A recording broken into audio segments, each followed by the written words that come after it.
This ain't no handouts. No shortcuts. No middleman. No middleman. No middleman. No middleman. Middleman. No middleman. No middleman. Middleman. No middleman. No middleman, I get it direct. Pressure talk, I don't deal in the flex. Cut the line, I don't wait, I collect. If it's mine, I'ma claim my respect. No middleman, I move with intent. Boss moves only, every dollar was spent. No favors, no deals, no rent. Built from the ground, now the whole game bent. Started with a vision, had to cut the distractions. No handshakes, just results and reactions. They was talking plays, I was making it happen. Turn losses to losses, then flipped it to passion.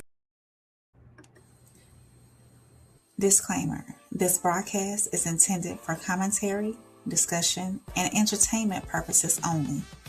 All topics and statements are based on publicly available information, including news reports, social media content, and third-party sources, which may include allegations or unverified claims. The views expressed are opinions and should not be interpreted as confirmed facts. This content is not intended to harm, defame, misrepresent any individual, organization, or entity. Viewer discretion is advised. Everybody remembers the headlines.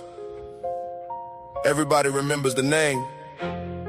But when the cameras leave, when the hashtags stop trending, who stays long enough to see how it ends? Verdict, sentence, settlement. Criminal court, civil court. Same tragedy, different lanes. After the headlines, after the lights, after the cameras disappear in the night, everybody spoke when the story was hot. But what happened after? Tell me what we forgot. After the headlines, follow the file. Justice takes longer than a 30-second soundbite. Names on the screen, pain in their eyes, but truth still matters. After the headline, Memphis nights, January 23. 5 officers, 5 charges came immediately. 2 took pleas, 3 went before the court, but federal and state brought different reports. Federal jury, tampering convictions came. Civil rights counts didn't all in the same. In Tennessee, May 25, not guilty on every state charge they tried. Family attorneys stood demanding justice, but criminal prosecution wasn't their function. That's the distinction when examining the case.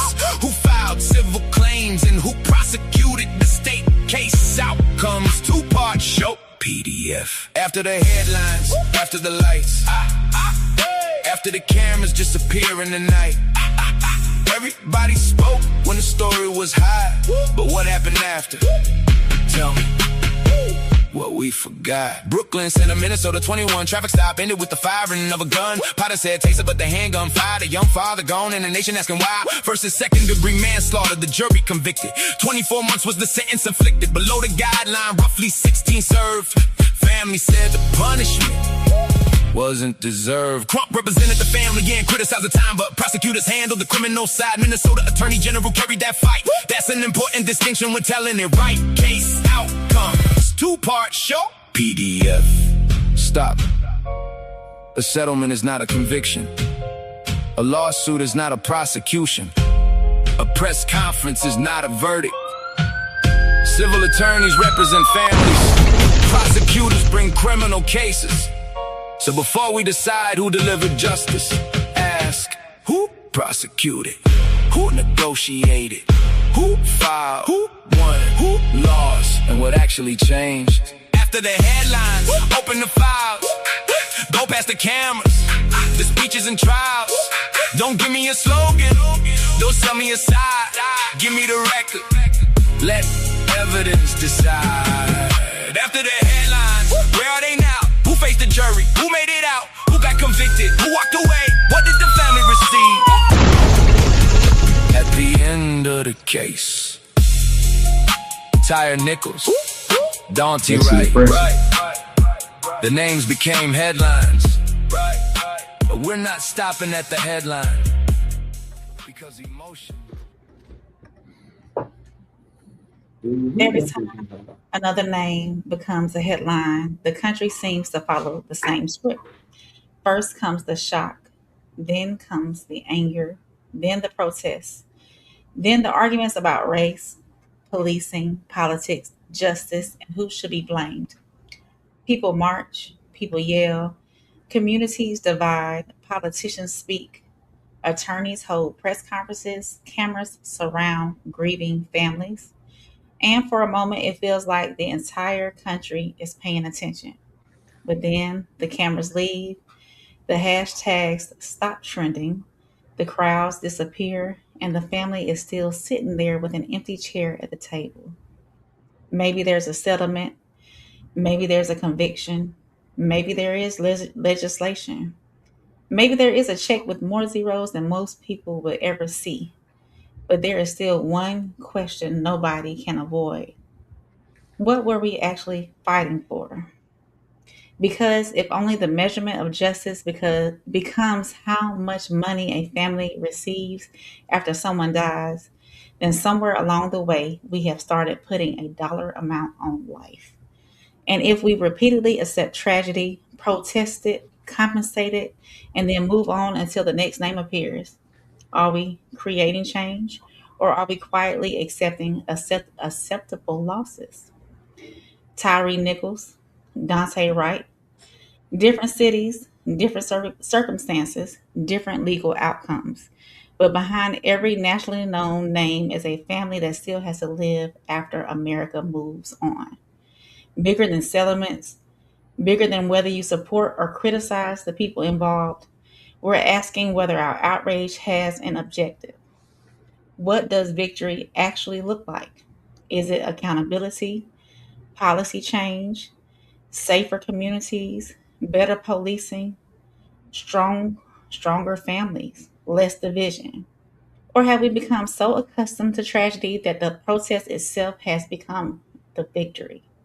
Because if we don't know what we're fighting for, we will never know when we've actually won. Welcome to the Grifting Series, Part 1, Unfinished Business After the Headlines.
2938, where it rains, and Ross. Taser was deployed. Suspect is running down Ross.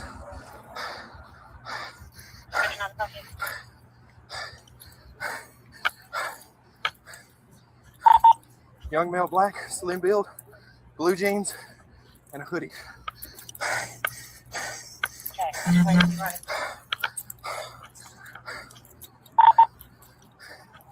Southbound on Ross, when we last saw him.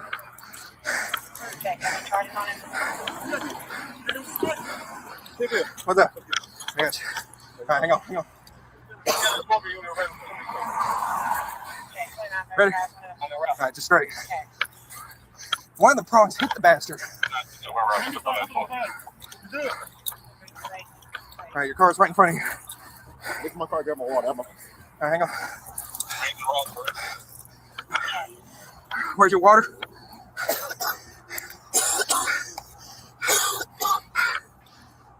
Can't see shit.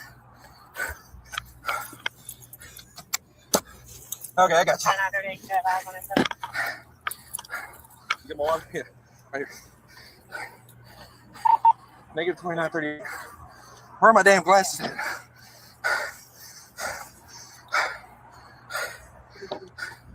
Huh? Okay, sit up front.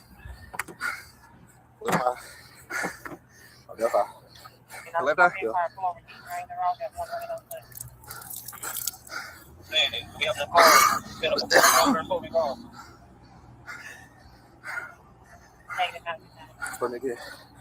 Left eye again? Yeah.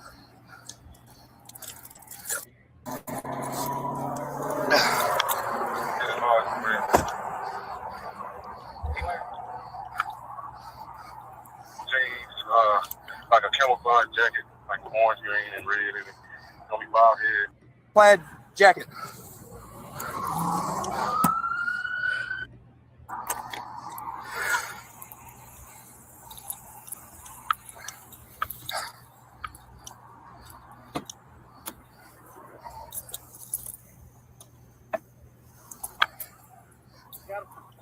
Huh? Martin and all them are over there chasing him. Welcome to No Middleman. We have our series tonight, the Grifter series, part 1.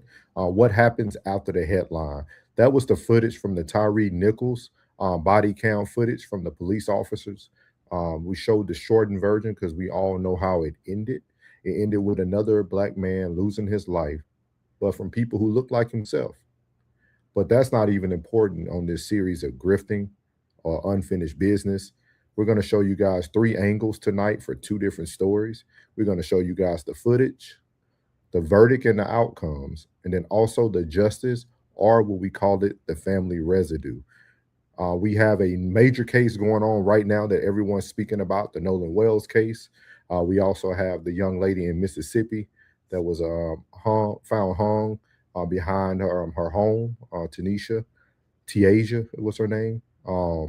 But I wanted to talk about here on No Middleman because we always talk about everything when it's popping, everything when it's hot, everything when it's going to get you clicks.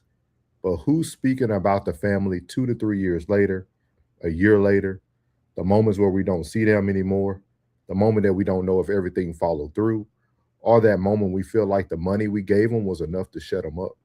So tonight we're going to show you guys 2 cases. We're going to show you guys the footage, the verdict, and then also what's happening after the verdict was given.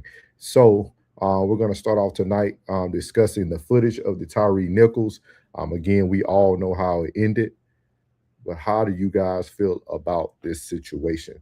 I know I spoke about this way before we even started No Middleman. This was pretty much like right after the COVID pandemic. So I did cover it previously prior to we started No Middleman. But I would love to get your 2 thoughts on this situation if you guys are familiar or abreast to it. You know, we speak on the aggression, and it feels like it's a green light on us. You know, just on society, it seems like it's a green light. But this was just this was over. How long ago this was? This was 2023. Damn, time be flying. And it's like, it seemed like that is it a green light on us?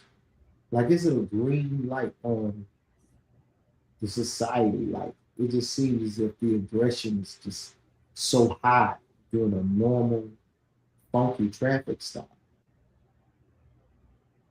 And they put so much aggression, like, it's like you can't even say nothing. Like, just keep it. Like, are they here to just force the law down your throat, or are they here to enforce the law?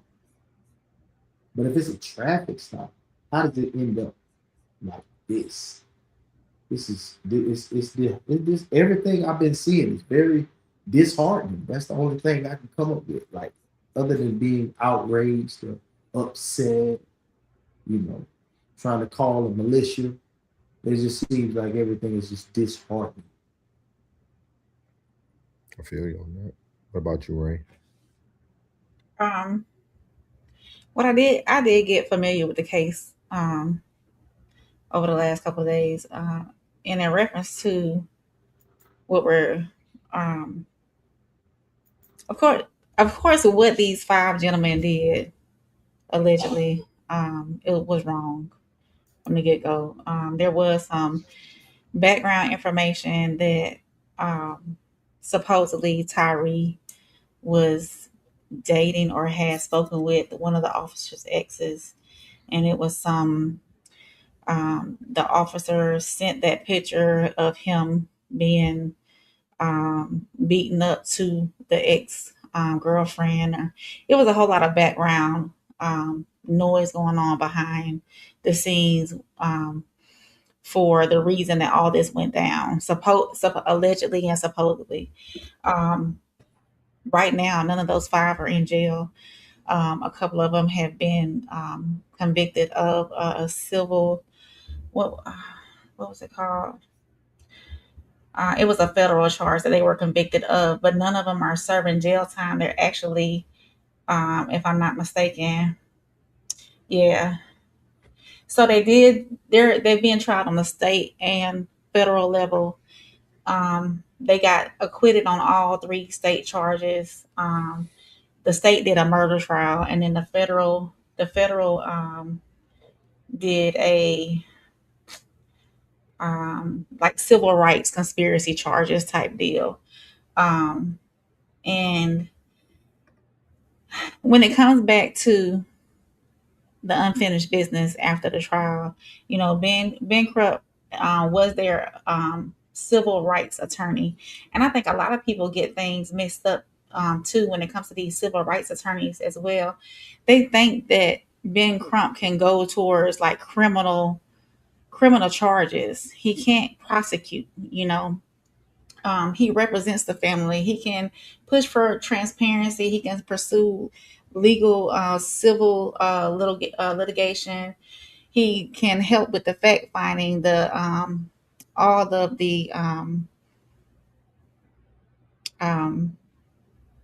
detective work, doing their own private investigation. He can help with that. He can challenge the narratives. He can do things like that. But as far as like prosecution, he doesn't do that. And I think a lot of this falls along the wayside because after the criminal prosecution is done, then after the criminal prosecution is done, then that's where Ben Crump comes in play for the most part. Yes, you can represent the family from the beginning, but after the fact, and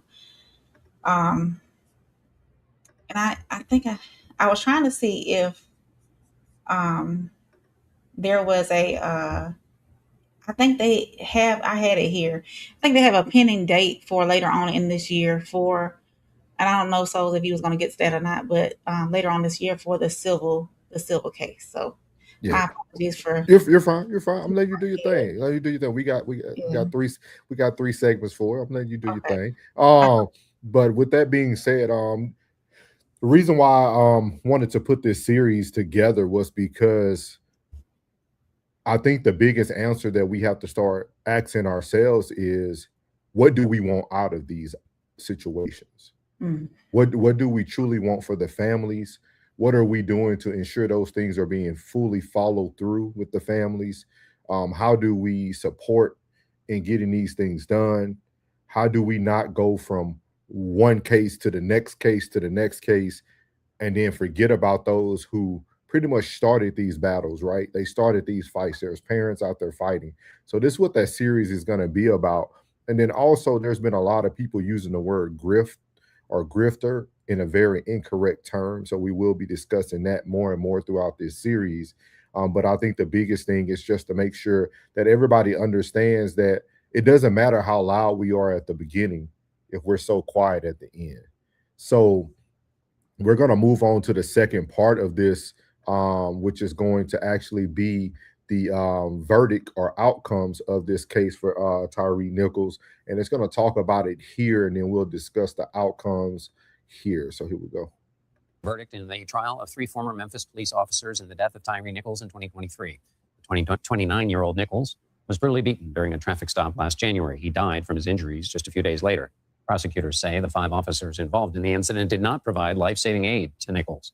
The 3 officers convicted Thursday were found guilty on counts of witness tampering, and 1 was found guilty of civil rights violations, meaning the other 2 were acquitted on that. Nima Rahmani joins me now. He's a former federal prosecutor and president of the West Coast Trial Lawyers. Thanks so much for joining me. What's your response to the verdict, and can you help us understand these charges or these verdicts? Well, thanks for having me. A surprising verdict, split verdict, but I would say it's essentially a defense verdict. The prosecution here, the Nichols family, has to be very disappointed in some of the not guilty verdicts, particularly on the most serious counts. And I'm happy to go through them, but we're talking about 4 counts, the most serious of which are depriving Tyre Nichols of his civil rights, as well as failure to provide medical aid. Those are counts that carry potential life sentences in federal prison. And all 3 former police officers were acquitted of those most serious counts, and I'm happy to go through them. We can start with Tadarius Bean. He was found not guilty of depriving Nichols of his civil rights, failure to provide aid, and conspiring to do the same. And conspiracy, of course, is an unlawful agreement with 2 or more people. He was only found guilty of the final count, which is obstruction. That's essentially the cover-up. And even though that carries a potential 20-year sentence in federal prison, it's certainly less serious than the other counts. And Justin Smith, the 3rd officer who is shown there, he was found not guilty of those same 3 counts. Count 1 being the civil rights violation, count 2 being the failure to provide aid, count 3 being the conspiracy. He was also just convicted of 1 count, that 4th count of obstruction, the tampering, and so forth. Haley did receive more of a mixed verdict. He was found not guilty of the civil rights and failure to provide aid counts, but he was found guilty of a lesser included. That's a deprivation of rights, which did result in bodily injury. He was convicted of a conspiracy and of the obstruction charges as well. So he's certainly the most culpable of the 3, according to jurors at least, but still very disappointing when you had 2 of the other officers that pleaded guilty, that testified against these 3. We've all seen the video footage. I mean, one of the most disturbing videos I have ever seen, but apparently the jurors, they brought the defense argument that police officers were dealing with someone that was resisting, that was under the influence of drugs, that they didn't receive the proper training. I'm not saying I agree with the defense's argument, but clearly it did resonate with some of the jurors. And frankly, it just goes to show how difficult it is to convict police officers in this country. Help me understand that idea that 2 pled guilty. So there were 2. Did they plead to a charge that then these officers ended up being acquitted of? Yes, and we're talking about officers who are still facing state charges as well. So obviously there's Ben Crump. You have the family's attorney. I'm sure they're going to be very disappointed with this verdict. But it's been a long journey for our family. And in terms of an appeal, I mean, that would seem to be a possibility. Do you think there's any grounds on that, or does it kind of go back to your... Go ahead. You know, the government, it's very difficult for them to appeal a not guilty verdict. There's very few circumstances where they can do that. Once the jury has spoken against the government, in this case against the prosecution, they're stuck with that verdict. Now, because of the dual sovereign doctrine, these officers may still face justice in state courts. We've seen that in other racially motivated cases. Of course, the victim here was African American, so were the officers, but we've seen cases like that, Derek Chauvin and George Floyd, Ahmaud Arbery's killers in Georgia as well. So occasionally the feds and state prosecutors will prosecute cases simultaneously. It doesn't violate double jeopardy because they're dual sovereign. So I think maybe these officers will really face the justice that they deserve in state court, where they are facing murder charges. On that civil rights charge, what would the standard have been that the officers were acquitted so it means the prosecution didn't meet that standard? But in terms of helping us understand why they would have been acquitted, what would the test have been that was necessary to get a conviction, and why do you think they didn't? Well, it has to be a violation of a clearly established constitutional right. So in this case, it would be Nichols's right to be free from excessive force. And, the question here was this someone who was fleeing? Was this someone who was resisting arrest? Did the officers go, outside their training? And there was a lot of discussion of this Scorpion unit there in Memphis. And did the officers act as vigilantes or a gang? And so I think that's something that, whether it was their training or lack thereof, that must have resonated with the jurors, because they apparently didn't find, with at least two of these officers, that there was any constitutional violation whatsoever. And it was just covering up after the fact. So it is a high burden to prove that violation. And obviously we know that jurors love police officers in this country, and ultimately prosecutors weren't able to get there. If you're convicted of covering up, or at least partially covering. So there you see, ultimately, nothing has came about. These gentlemen are actually still out to this day. They're still awaiting a trial date. They were supposed to have a trial date in last year in December. That still hasn't happened. The gentleman, one of the actual police officers, were actually brought into jail again under charges of threatening and trying to have retaliation to the family. So kind of want to have this discussion because y'all are very quiet, and I want to have the discussion about, like, because we love to talk about things, but this is people who look like each other, like, and this is why I always try to speak about the system, because it's about the system, right? The same system that we're talking about in Mississippi is the same system that's taken up for these 5 Black officers in Memphis, Tennessee. So how do we combat this? How do we have the discussion about this before we get to the chat? He said that they obviously have a love for police officers in this country. I say, was it love, or are they in fear of retaliation? You know what I mean? Like, if you can see that this has been happening, and this officer goes back to work, and this one gets suspended, and this one goes back to work, and they leave of absence, and this one goes back to work. Be like, man, I can't even, you know what I mean? What do we do? Do we go and get jurors from other counties, other jurisdictions to come in and be jurors to finally convict these officers of their heinous crime? They beat that boy like that. This system is tainted all the way around to where you can't even hold the powers to any standard. They got us in fear. But in fear of who? Because if it's the system and it's the powers that be, then we're just subjects. We're just subjects, bro. We're just a number. We're expendable. It's just hoping that it's not your time when that time comes. This is despicable. This is absolutely despicable. Does policy need to change? I think a lot of things need to change, and that's why I wanted to have the conversation. That's why I'm asking you guys, because I'm always a facts on facts person, very even keel, balance both sides. I don't try to throw race and this, and because we have so many situations just like this every day. So where do we draw the line? Where do we say this is what we need the outcome to be? Like, what does the outcome need to be? Like, are we now just taking acceptable losses?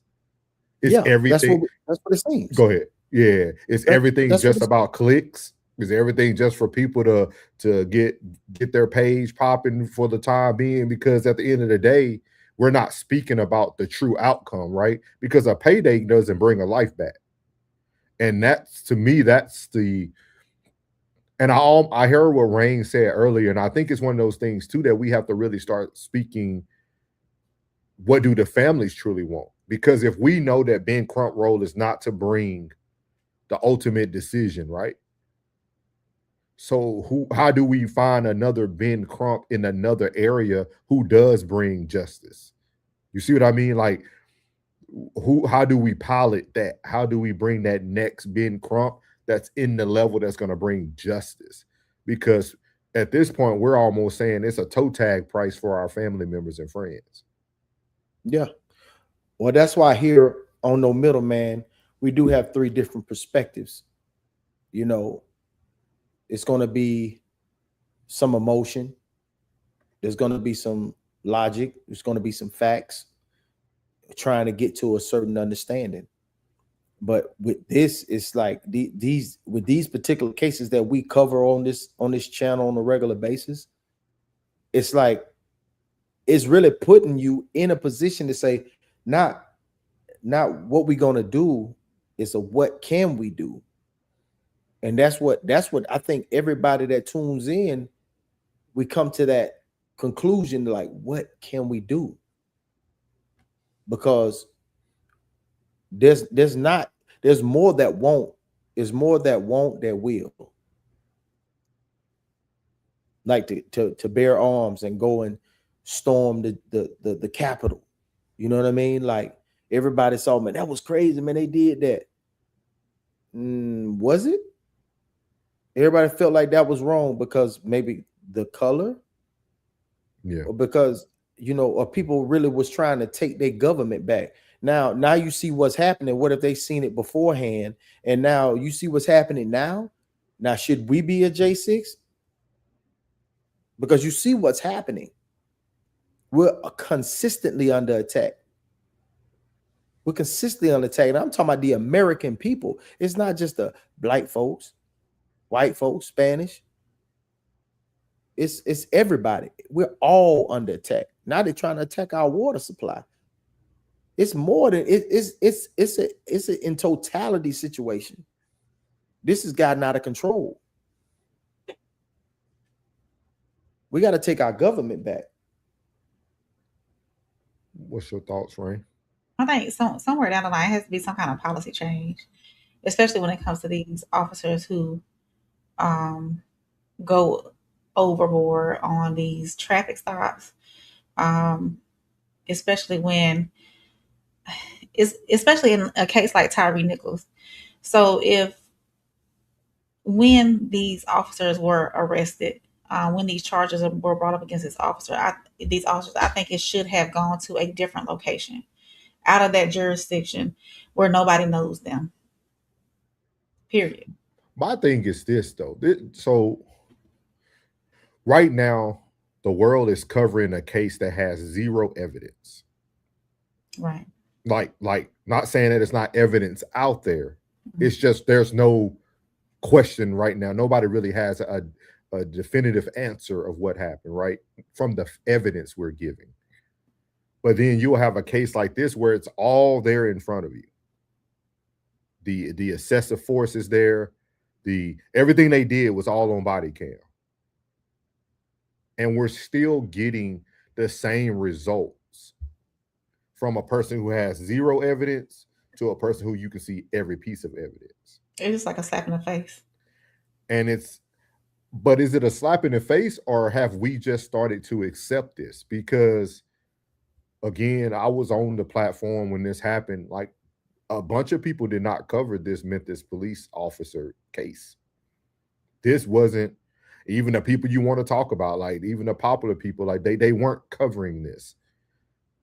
You know what I mean? Like, even myself, I started covering it after seeing it on Millionaire Morning Show. My response to it was a reaction video to what I seen and watched. And I understand what everybody's saying about, like, everybody got these sayings and they kept the files and colorblind is just blind. No, we're not talking about that at this point, because this case has nothing to do with that. This case is 5 black men killed another black man, and they supposed to be in the line of duty. So my question is, are we just accepting, like, kind of like what Plug was just saying, are we just taking acceptable losses? Because at that point, if you're not here to talk about questions, or you're not here to bring any solutions, you almost fall into the grifter error. You know what I mean? So we'll get to some of these comments, and then we'll get on to the last segment of this. And then Rain actually has a very good on the radar that probably talks about how we could, one of the first steps to taking care of this, or at least getting some moves on there. So Penny said, first of all, bro, you out of shape breathing that hard. Take several seats, sir. Super Mac said at LP, laughing. Little Penny. Super Mac said he needs some milk. Penny said, if y'all didn't spend that unnecessary energy roughing up the young man, you might have had the energy to run after him. Shaking my head. Super Mac said the description got me slim build, young black, explained the breathing. He was not ready. Penny said the worst part is he was complying. Big Sco was in the building. He dropped the umbrellas, the plug outlets and all that stuff. He said, not got the red light special. He done changed it now. Plug said, yeah, Sco. Sco said, I see the studio coming together. It's looking good. Supermax said 26. If you recognize the similarities, same old story, prove that you as the dominant economic and political force is not actively still stalking and killing our youth. You can't.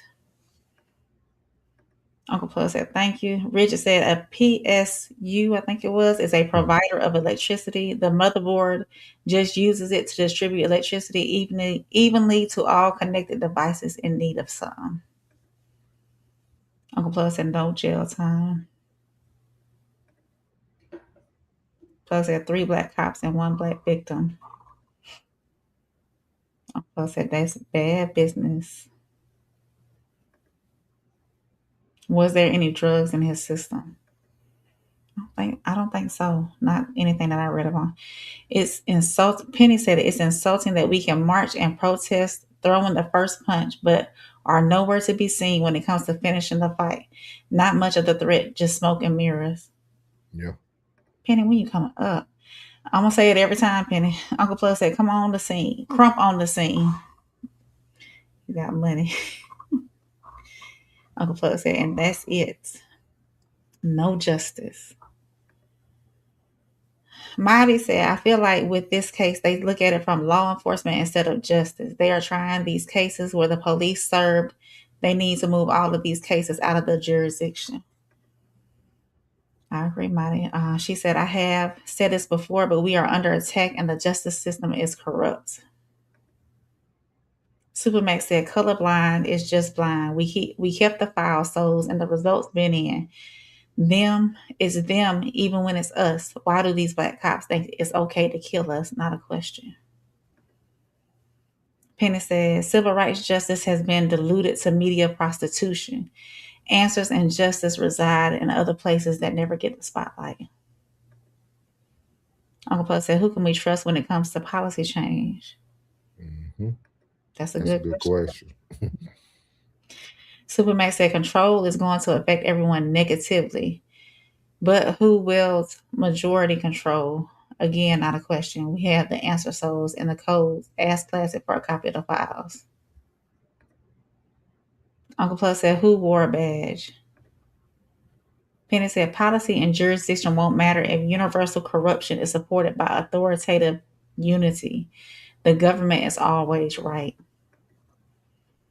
Uncle Plug said, definitely corruption. Plug said, executive branch, legislative branch, and judicial branch. Penn said, the people are supposed to check the government and we are failing. The government has to be bought and sold. Yeah. Richard said, I'm not trading. I'm trading not to be rude. The other kids are done. The one I got is smart. Excuse me, y'all. Uncle Plug said, all corrupt. What do we do? Supermax said, Classic said, remember the police started as slave catchers. Supermax said, not them and Uncle Plug. So we're going to move on to the final part of the Tyre Nichols. And this is going to be the segment for the Justice and Family Residue ongoing trials for Tyre Nichols. So here we go. Beating of a man by It's been 3 years since the deadly beating of a man by Memphis police officers. People remember Tyre Nichols last night at a candlelight vigil. Officers pulled him over in 2023 on suspicion of reckless driving. He ran after he was pulled over. Nichols was then pepper sprayed, beaten, and hit with a taser.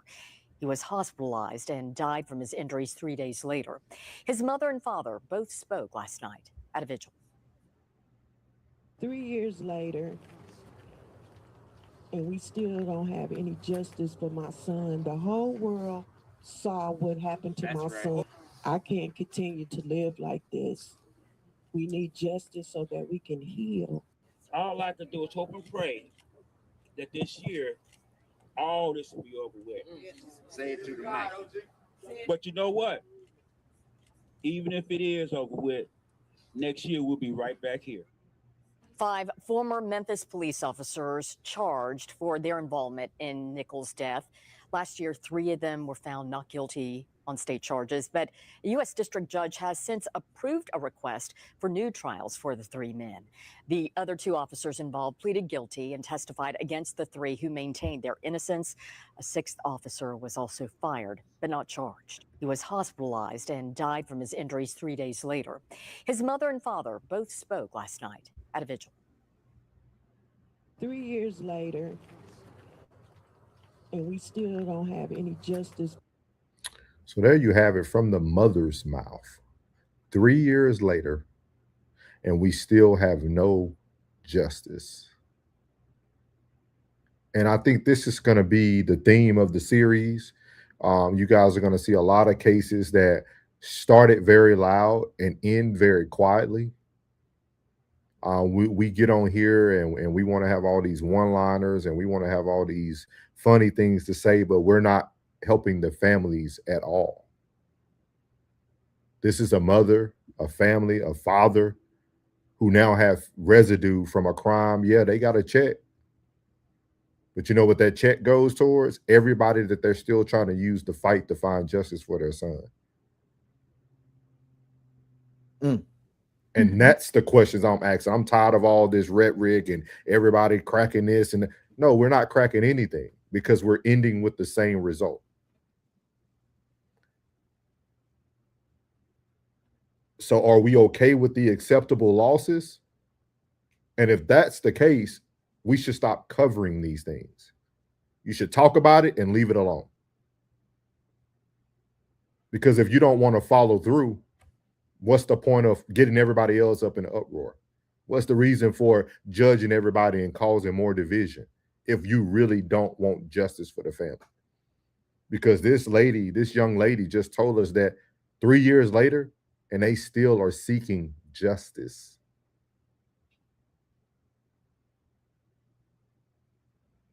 And I don't know about y'all, but if somebody was on my team fighting for my child, I would like you to be at every vigil I do, every anniversary. Yeah. So how do y'all feel about this? Because this is the ultimate thing, the unfinished business after the headlines go, because y'all are going to see a lot. Even the next case that we cover tonight, y'all are going to see that it's a lot of families out here still hurting, still trying to get justice, still trying to find some answers. So what are we trying to do? I just want to be part of the solution. Let me ask you a question. When someone like a Ben Crump comes in and he hits you at a time where everything is so emotional, yeah, and you're downtrodden and you're distraught because of a loss of a loved one, what happens when you tell him, nah, we good, you can go and get up out of here, man? What you think happens after that? Like, because like, let's just, go ahead. Because like in this recent case, he's there and we still a month later, nothing. You know what I mean? Like nothing, like no new evidence. Like, no, there's a turn in the story. Oh, everybody hyped up. Like, it's nothing. Like, it's nothing. Like, for me to hear folks say, oh, that's my best friend, that's my best friend, or that's my son, that's my son.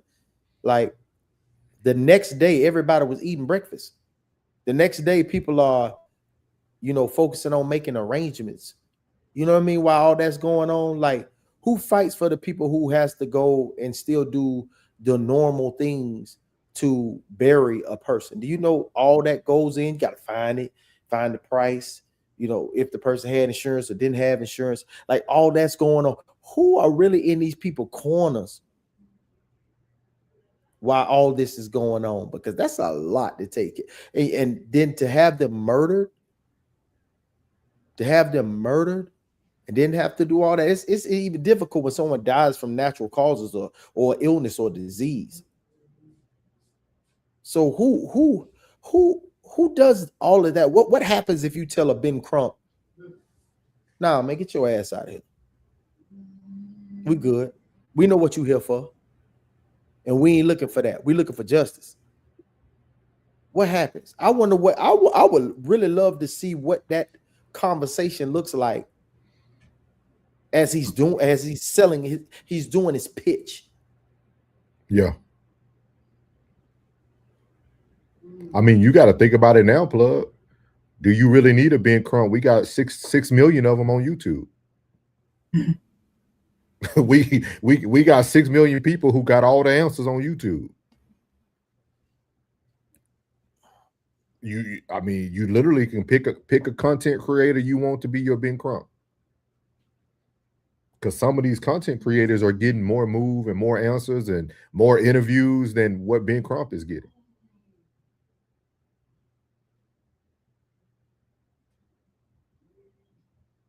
So, what's your thoughts about this? Especially being a mother yourself, there, Miss Rain. What is your thoughts about this? I think about it often. Even though my son's only 10, he's about to be 11. I think about it often because he's about to go. Once he starts driving, I think about it. Even though he's biracial, he looks black. I think about it. I think about how I'm gonna have to have that talk with him about what he needs to do if he's ever pulled over. I think that comes across my mind more often than not, actually, especially in doing things like this. Being on here, talking about it actively, just knowing that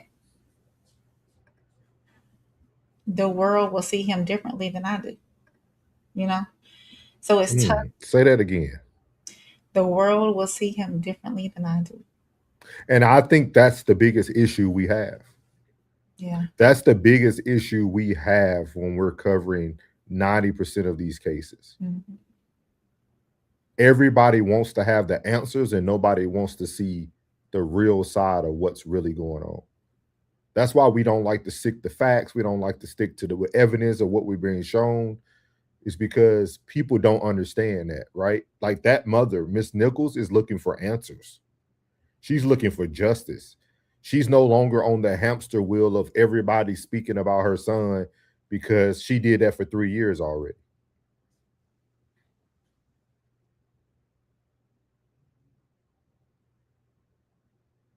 So, man. I do want to say that even though the outcomes of the Tyre Nichols case is not what we want or what we think should have happened, there is a process and everything. I know we're talking about grifters and the unfinished business after the trials or after the headlines and whatnot, but there's still a process. I will say that Ben Crump and his attorneys did file a $550 million federal lawsuit that's still pending. Of course, dollar signs don't bring back our lost loved ones. Dollar signs don't make up for any of that. But with that being said, with these civil lawsuits being filed, where can policy change? After these civil lawsuits are filed and it's said and done, and the verdicts are either won or lost, where does the policy change come from? How do we, as these common folks out here in these streets, get policy change? So Yeah. But I think it starts with us, right? It starts with us because we are the loudest voices today. Um, we are, I mean, you see it on the town halls. I mean, you got thousands and thousands of people watching for hours and hours on end, you know what I mean? And everybody really wants reality. You know what I mean? Everybody's tired of the grifters who are just pulling at your what they call it, pulling at your coattails, getting you all emotionally riled up, telling you all the obvious things out there. So it's just one of those things, man, that I think we have a lot more power. We have to see our power. You know what I mean? Like we have to see how powerful our voices are. You will eventually find the people who want to team up with you to do the things that you're trying to pursue. And I think we have to just be patient and steadfast in that. Um, and I think too, you know, it might sound crazy to people today, but a lot of us need to start running for these seats. And these 20,000 people that are watching you on YouTube should be 20,000 people voting for you when it's time for you to take your office seat. Like we need to start using these platforms as leverage. We need to start leveraging our platforms. Like to me, if you're willing to come on here and talk about it and get people all riled up, you should be the same person ready to go take a chair and go put some stuff on black and white and create some policies, create some change in your local community or on a bigger political level. Because again, I mean, there's people. Shoot, Nancy Grace getting 2 million people watching. You know what I mean? Why don't she go take a seat if you feel so strongly about everything that's happening? I think we now are going to have to start putting our money where our mouth is, to be honest with you. So.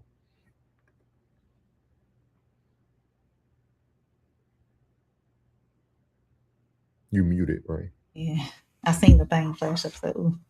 Auntie Stella said, "Are there any other lawyers on either side demanding all surveillance camera footage?" I think she might be speaking about Nolan Wells. Mm-hmm. Richard said, "Not gonna lie, she carrying y'all right now. Y'all usually be going in up last night." Richard, what you talking about? He talking about Penny you. said, oh, Penny said, "So why are we still praising Crump and others as being effective tools for justice?" I don't. I never have. Real ice out. Appreciate you coming in. If this is your first time here, make sure you hit that subscribe button and the like button and whatnot. I appreciate what y'all are doing so we aren't divided, so that we aren't divided. That's what they want, divide and conquer. Thank you, Real Ice Out. Supermax said a system set up to deny us justice racially first, then financially, and then downhill from there. So no Messiah is coming. It's up to us. Thanks. Penny said we as black folks don't put a high enough value and price on black blood. So why do we expect others to? You can't bring that up, Penny. People don't. That's another conversation. Nobody likes to talk about that.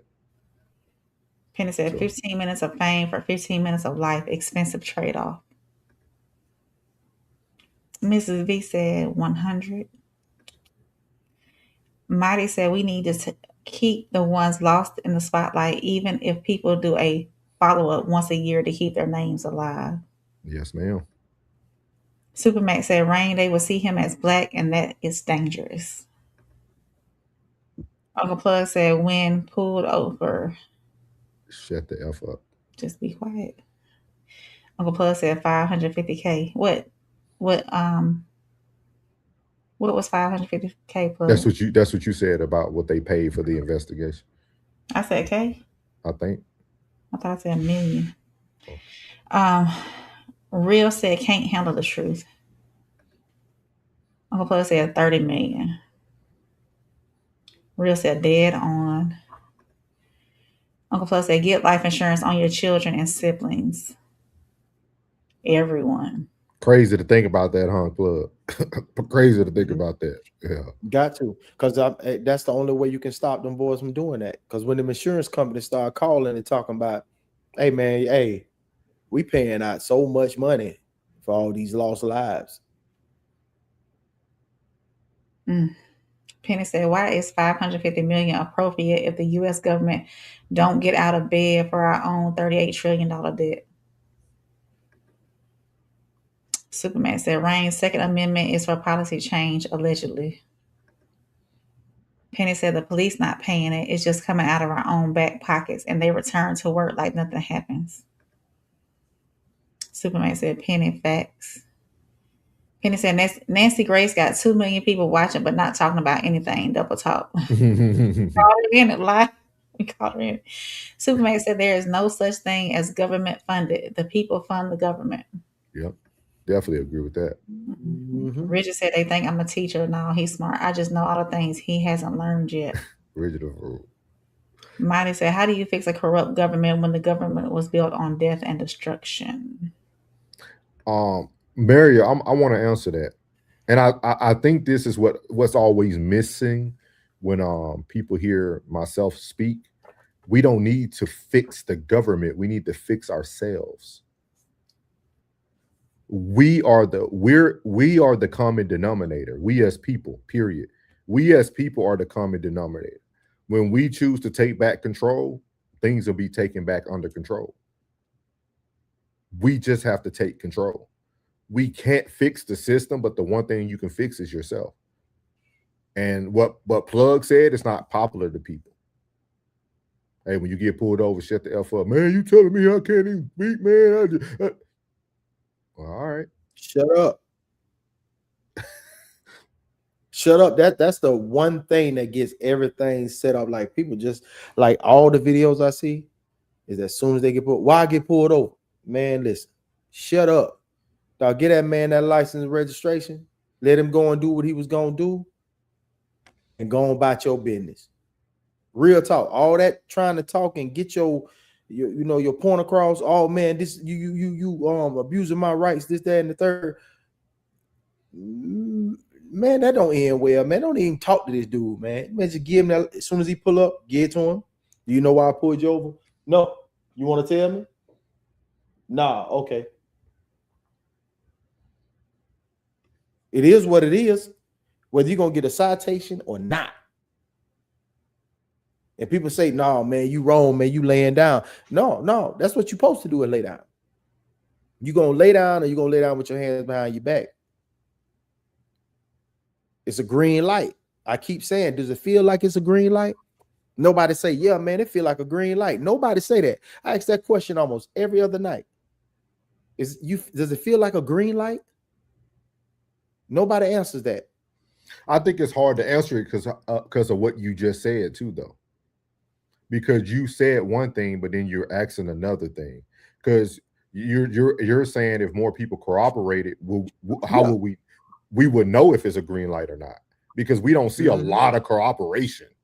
You don't see no cooperation. You see what I mean? So it's hard to say it's a green light when people aren't cooperating. I feel like if you cooperated, kind of like Nichols, he was complying, he was cooperating, he was trying his best to, you know what I mean? And they were beating on him, tasing him, you know what I mean? Like, so like, it's hard to answer your question if we don't see 50 to 60% of cases of cooperation. Because y'all remember when we covered the young man who was punched in the face? Y'all remember when we covered that on Middleman? The young man that was sitting in his that busted one. Yeah. You see what I mean? Like it's just so much we haven't seen cooperation.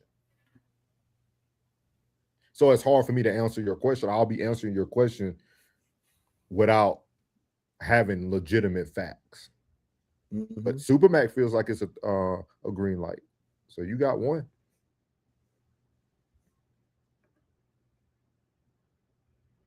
Penny said they was to start. Well, got go ahead. Penny said they would just start declining life insurance instead.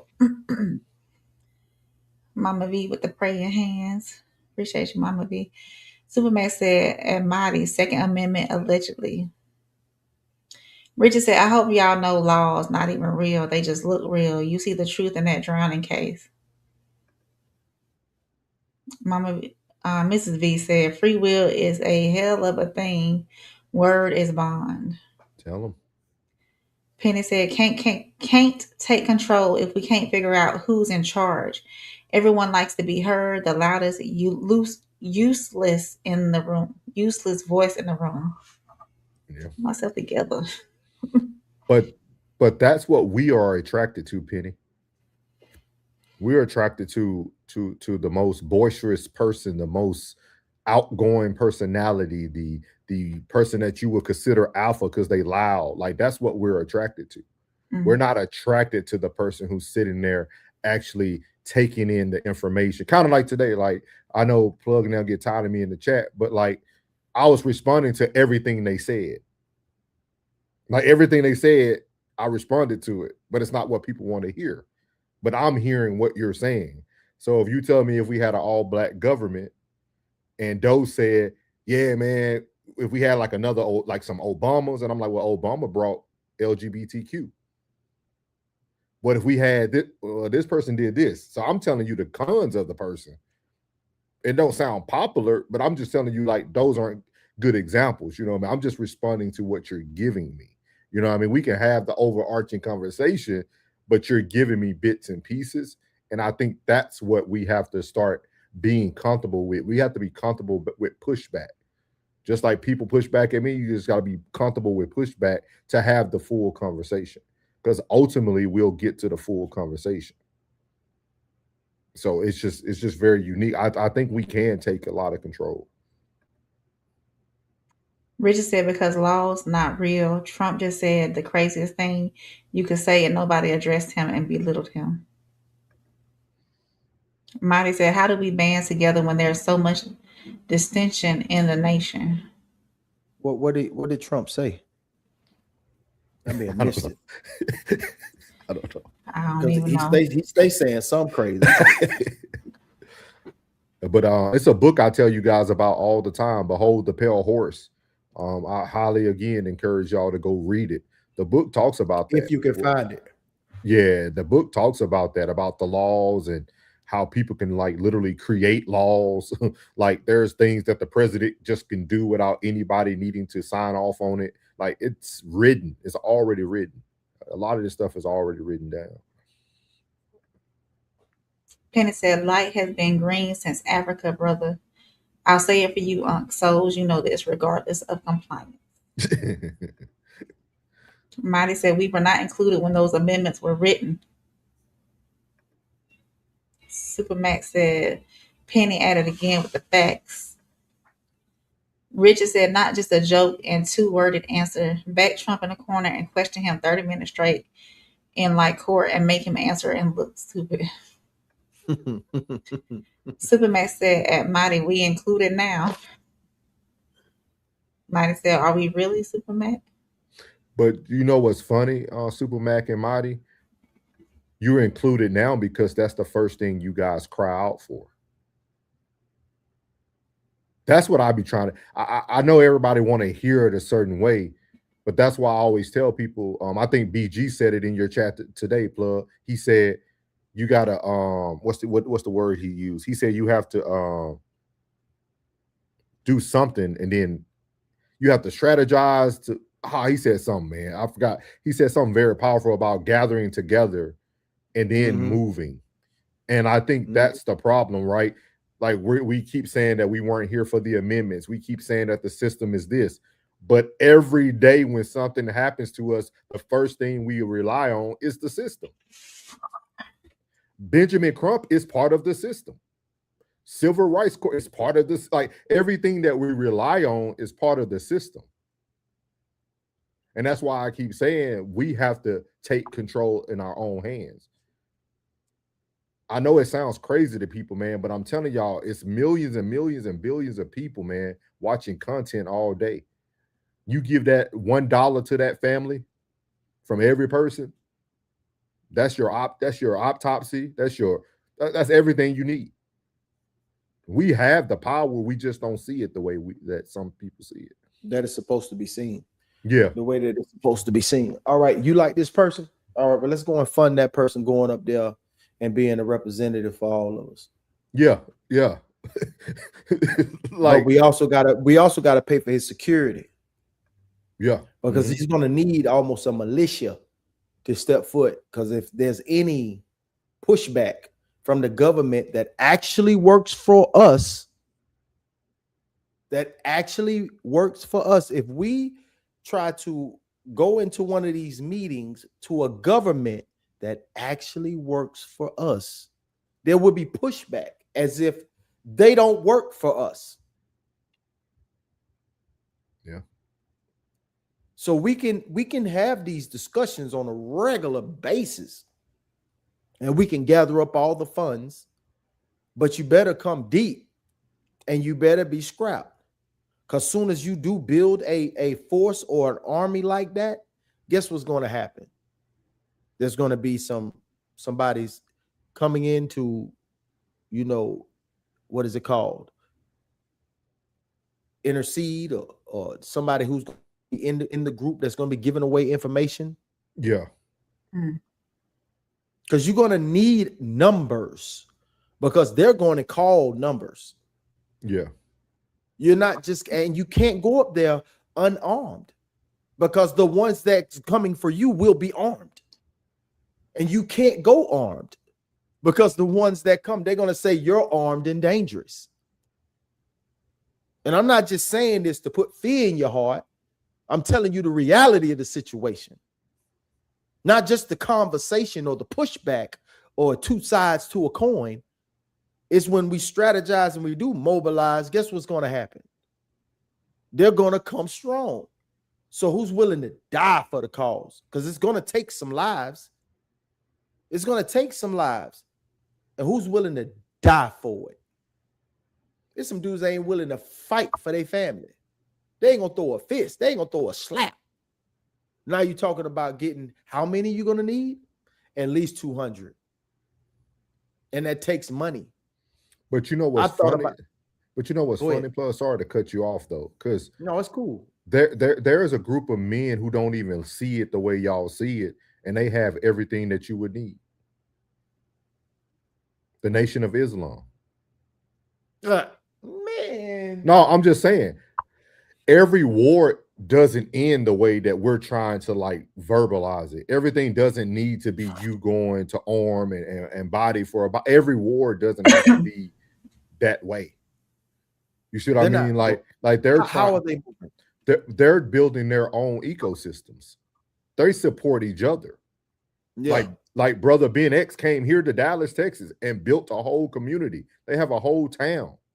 You can go look it up right now on YouTube. Like they have their own town. They got gardens. They got stores and nutrition play. Like that's what I'm saying. Like we are trying to fight against a bigger machine instead of creating our own machine. Like when Supermac was saying you got to have a military mindset, but people don't accept a military mindset because a military mindset doesn't move off of emotions. It doesn't move off of just body for a body. A military person like myself, we move off of principles and we're strategic. So like, and that's never what y'all really want. That mindset is Coon mindset. That mindset is Uncle Tom mindset. So we don't even want the militant way, because the militant way is a systematic way. So Mighty said, go ahead. Mighty said, the system has failed me numerous times. I do not rely on the broken system. I am looking for people with like-minded ideas that are ready to not only have the conversation, but also has action. Penny said, we have the right to remain silent, but never use it. Supermax said, there's going to be some bodies in a full sentence. Penny said, you build a force, we give them a reason to exterminate us. Penny said, chess, not checkers. Thank you, Rain, for the jewels, ma'am. Welcome. Supermax says, sure is cool. Stop Plug TV. Save that last thought. I hear you thinking, though.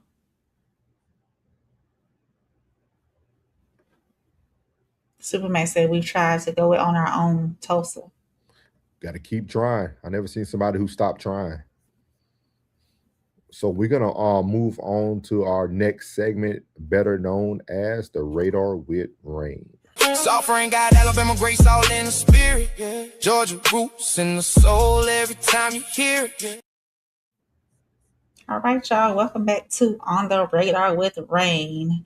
There is something happening with traffic enforcement across the country that caught my attention. And honestly, I think it's a conversation worth having. Does every traffic violation really need to result in a police stop? So right now, Denver is asking that question. Police there have already shifted away from initiating certain low-level traffic stops, and now city leaders are considering making some of those restrictions permanent. And now, when I say low-level, I'm talking about things like expired registration, certain equipment violations, and other issues that don't necessarily mean somebody's driving dangerously. So now here's what is interesting. Recent reporting shows that after Denver changed its approach, traffic stops dropped significantly. And according to the city data report by Axios, between January 22 and March of 26, approximately 75,600 traffic stops ended without a citation being issued. So that's 75,000 traffic stops, no citations.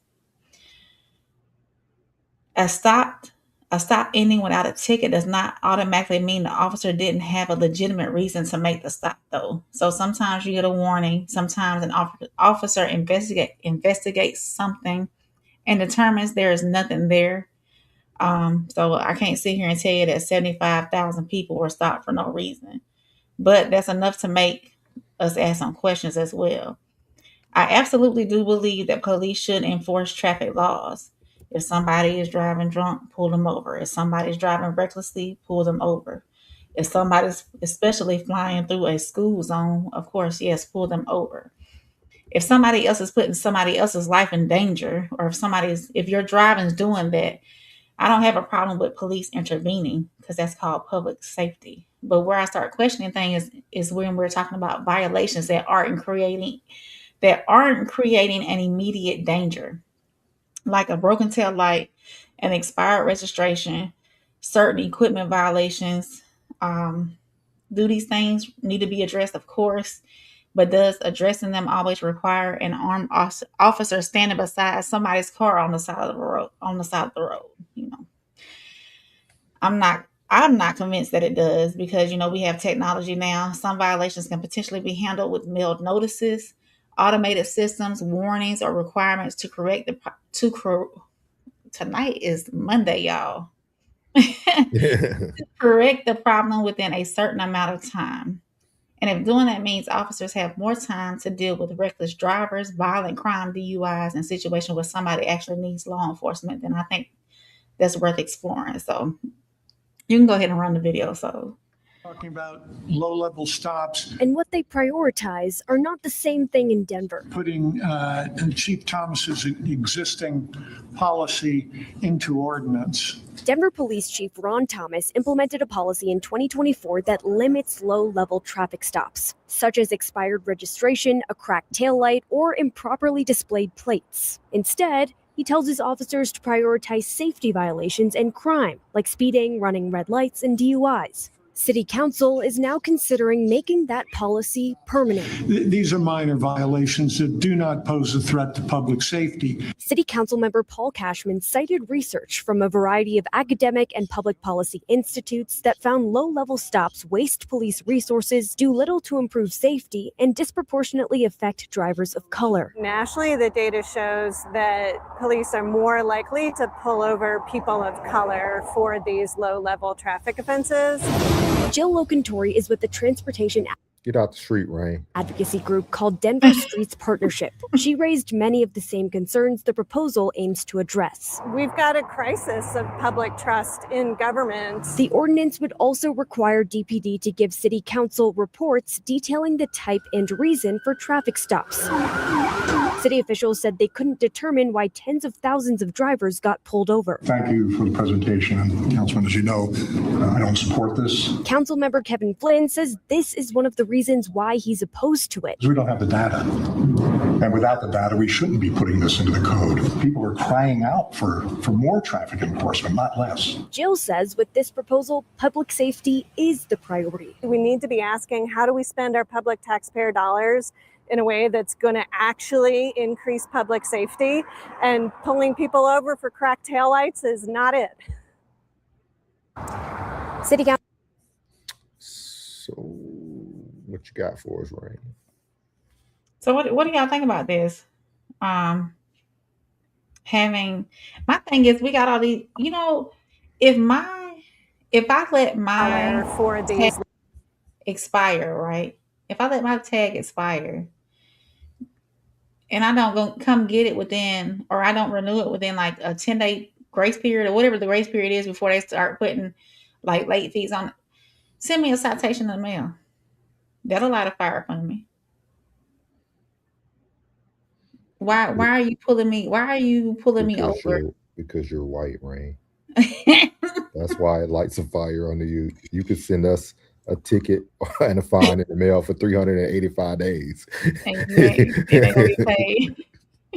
Now that we don't want to pay it. But no, I think like simple offenses like the cracked tail light or and even safety issues, of course, you know, running a stop sign, running a red light, things like that, or you know, reckless driving, DUI, stuff like that. Yes, absolutely, by all means, pull them over. But I ain't paying for that. No, I want see everything that our tax dollars go for. mm-hmm. I want to sit in the room and say, no, I don't want to pay for that. Okay, we're gonna take you off the list. Uncle Plug, we're gonna take you off the list. All right, cool. Until I agree with what my tax dollars is going, I ain't paying for that. But I think also he's a perfect example of what happens when we start getting into the rooms, right? Because this police chief is a black police chief in one of the most whitest cities out there. We all know about Denver, Colorado now because of Coach Prime. So we know that the majority of the people there are white. But now you have a black man who's noticing that his people are being affected by his police officers, and he's trying to make change. You got to get more of that. And I'm not saying every black person you put into a spot is going to be legit, because we got some crooked ones too, just like we got crooked white folks. But at the same time, the more of us that can get into these powerful seats, because I remember, I forgot, somebody asked me about when we had the question posed about what should we do, and I always told people that's what I did in the military. I made rank, I moved up so I could be somebody who can make decisions. That's what life is about. Plug is his own boss because he can now make his own decisions. And you know what else he can do because he can make his own decision? He could bring another person underneath him now. If he wanted to, if he chooses to. And that's the reason why we need to become power players. We aren't power players. Like we depend on all our athletes and these millionaires. We need normal day-to-day average Americans who truly care about what's going on in their community every day into powerful positions. And that's when I was talking about the wealth. When you talk about the wealth and the wealth gap, when you have money equals time, time equals money. And that's just the way things go. And if you have people who are doing right by their money, investing their money, the more people we have doing that who are in a position who makes enough money to do these things, not the ones who are not in a position to do these things, the ones that are in a position. It's just like, I'm looking at life like now. Remember back when COVID first started and everybody was doing all these susu boards, all these little susu groups, you know, where they was taking, you know, oh, you put in 100, you put in 100, you put in 100. Now you go get 2 people and you put in 100, and then boom, this person get paid out. Then with that money you got paid out, you got to put money back in and bring someone else in and keep that going. We need to do that in real life to help everybody get to where they need to be. If you know that they don't have enough money to do it, then invest for them. Get them to a position, and then when they get in a position, give your money back. And then so you take that money, don't pocket it, go help another one. And then when they're in the position, go help another one. Because that's the only way that we're going to create the time to be able to be in the position to go into these rooms that they're having these meetings on Tuesday when you know you have to be at work. They're circling us. And we need to get in a position, a financial position, in order to free up that time in order to do these things. It's sacrifice. We need a tribe, and that tribe can start with just 3 and just build into 6, 9, 12, 15. Man. I want this so bad. I want it so bad. I'm sick of this. I'm sick of what the government doing. You know, I'm sick of what's happening to us. Yeah, because they taking us up through that. Bro. I definitely agree. Great segment, Rain. Great segment. And that's I'm what's on the sorry, record, Rain. y'all. What you say sorry for, bud? I said I'm sorry, baby. I ain't mean to take your one. What's the name? No. That's what we're here for. So that's what's on the radar. Do we need all these traffic stops? If y'all are catching this on the rewatch, make sure y'all hit that like button, subscribe, and leave your thoughts down in the comment section. I am Rain, and this is On the Radar with Rain. Soft rain got Alabama grace all in the spirit. Yeah. Georgia roots in the soul every time you hear it. Yeah. All right. We just had a great radar with Rain, and y'all already know what it is, man. He got the new studio. Sir. I got one for you. Let's go. We got the real spill with Plug.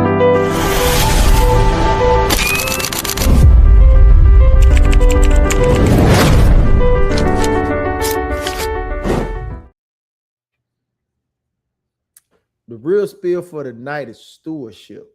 Stewardship is the responsibility, management, and care of something that has been entrusted to you. Your money, your time, your relationships, talents, opportunities, influence, and responsibilities. Real spill. Everybody wants more, but the question is, what are you doing with what you already have?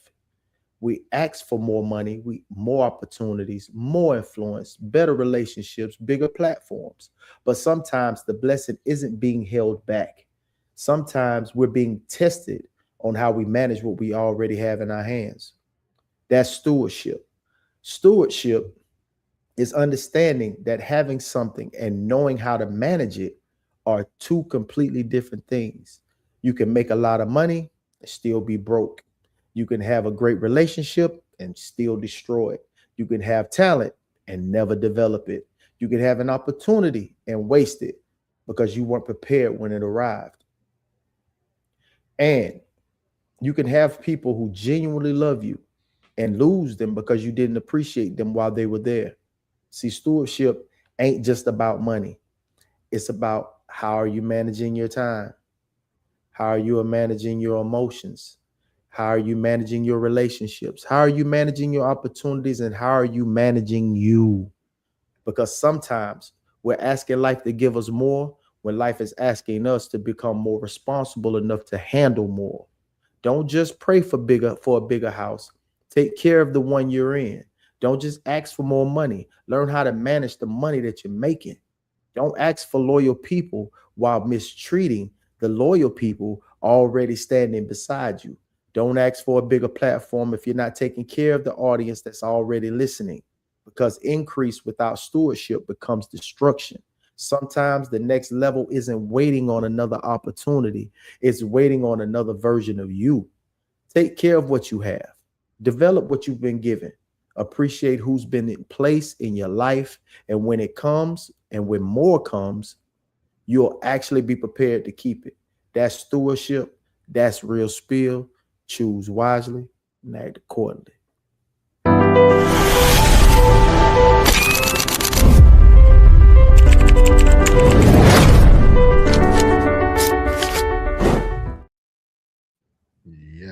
Yes, sir, man. That was the real spill with Plug, with the word of the day being stewardship. That boy got more articulate as his studio got bigger. So great. Boom, boom, boom. Look at them shots. Big buddy. I like it. We needed a laugh for the night, man. We got to laugh. Oh, we got to laugh for it. We got to laugh, man. Oh, no. Good stuff, man. I love that. I love that, man. I love the part when you say you got to take care of the audience that you have before you can get a bigger one, man. I like that. I really like that. That was a dope. The word of the day, man, for Real Spill with Plug with stewardship. Make sure y'all get, is that from Principles? Nah, that's from Plug. Okay. I love stewardship, boy. I love stewardship. No, that's me and my super dad dope. had a conversation. Me and my dad had a conversation about it. You know what I mean? And we was talking about certain, individuals in the family, within the family, and he was talking about, I know they want more, I know they want this, but they got to be mindful of what they already have. I'm like, yeah, they got to be mindful of what you already have and how you managing that. You want a better car, but you washing the car you have, taking care of the car you have, make sure regular oil changes and all that good stuff. Yeah. I agree, man. So we're going to read some of these comments before we get on to the next story we have for y'all. So here we go. Take it away, Rain. Supermax said, not saying stop trying, stop the interloper souls. Richard said, y'all can't tell me a judge can't make up time. They do it so slick. Enhancements, habitual criminal, consecutive sentences. If they can't make up laws, what's that? That's true. Supermax said, why must we pretend that we are not being actively hunted? It's a snake. It doesn't have to bite you. Penny said, can't pay for the taillight. Sure can't pay for the ticket. Big facts. Bridget said, we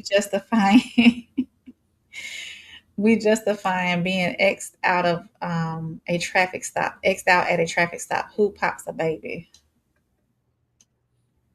Penny said, the problem is we think rappers and athletes are power players. They ain't. No. Yeah. Richard says, shooting an infant is extreme racism. Mrs. V said, this is a great conversation. Thank you, ma'am. Skull said, just plead the fifth of these high officials can't get away with it, so can we. Big fact. Fauci. Mrs. V said, I'm 100.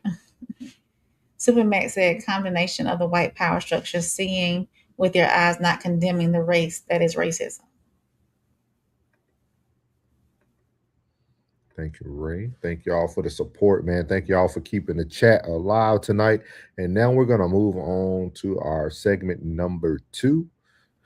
And we're going to be speaking about Mr. Daunte Wright. Here we go.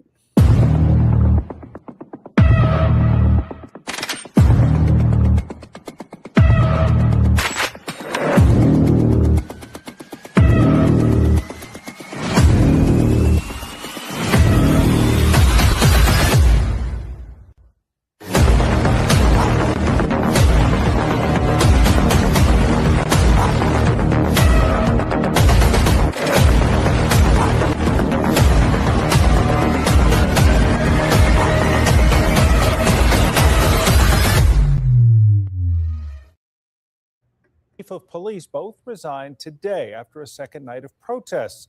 Of course, all of this is playing out just about 10 miles from where George Floyd was killed last year, and with the trial of former officer Derek Chauvin very much underway. The family of this weekend's victim, Daunte Wright, says it's not enough for the officers involved to resign. They want the now former officer to face criminal charges. Say his name! Daunte Wright! They murdered my nephew. She killed my nephew. So the now former police chief of Brooklyn Center PD said this week that he believes the former officer, Kim Potter, who's a 26-year veteran of the department, mistakenly discharged her firearm instead of her taser during the traffic stop. Well, Daunte Wright's death has not only sparked outrage and protest, it is raising many important questions about the circumstances that led up to his death. And those questions include how and why a low-level traffic stop escalated so quickly. 9 News crime and justice reporter Matt Jablow looked into this today to get some answers. It was Sunday afternoon in Brooklyn Center, Minnesota, a suburb just outside Minneapolis. Police there say they pulled over 20-year-old Daunte Wright for having an expired license plate. A lot of people are now wondering if the stop was necessary or common. Scott Robinson is a 9 News legal analyst. Police officers pull over people for expired license plates constantly, every day, all across the country. It's technically legal, but it certainly opens the door to discriminatory stops. Police say after pulling Wright over, they found he had an outstanding warrant for a misdemeanor gun charge. At that point, they tried to arrest him, which has raised the question of why a warrant for a misdemeanor would lead to an arrest. Paul Taylor is a criminal justice professor at CU Denver. Typically, in most jurisdictions, a warrant is an indication that a judge has ordered or a court has ordered that a person be brought before the judge. And a warrant typically results in arrest in most jurisdictions that I'm aware of, whether it's a misdemeanor warrant or it's a felony warrant. And then there's the issue of the officer thinking she was firing her taser at Wright, when in fact she had grabbed her gun, so-called taser confusion.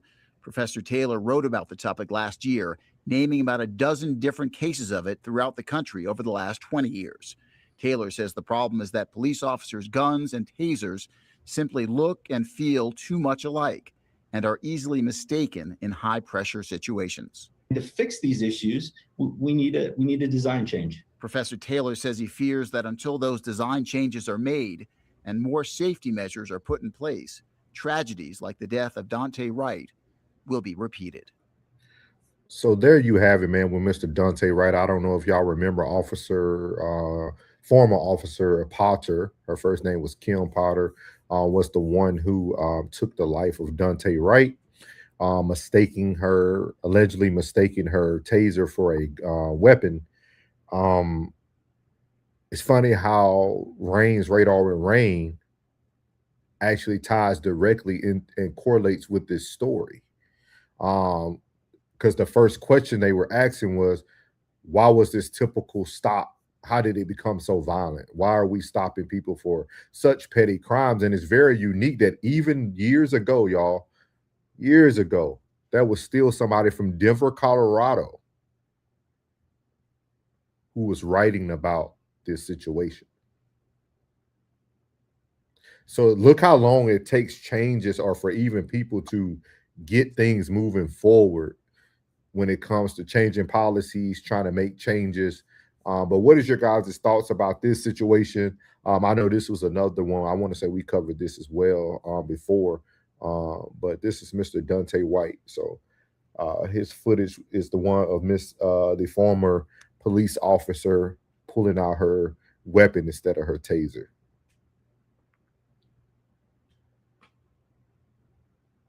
She knew what she was doing.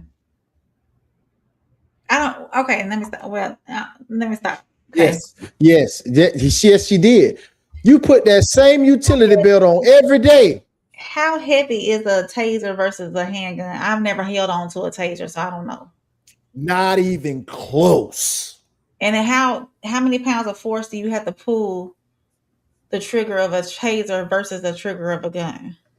Now that I don't know. I don't know. I'm a grown man. I ain't never had a taser. She knew how heavy that gun was in her hand. The coldness of the metal in her hand should have been different from the coldness of whatever that taser is compiled of. Okay, let's ask this question. Let's pose this question, right? Let's pose this question, right? What is both weapons on the same side? That's what I don't know. It depends how you set up your utility belt. Utility belt, right? So you should know where you put your utility belt. I can reach back and grab my clipper without looking. And you're I can reach back and grab my veteran, 26 years. You know where your stuff is. You know where. Bitch, please. Let's be real.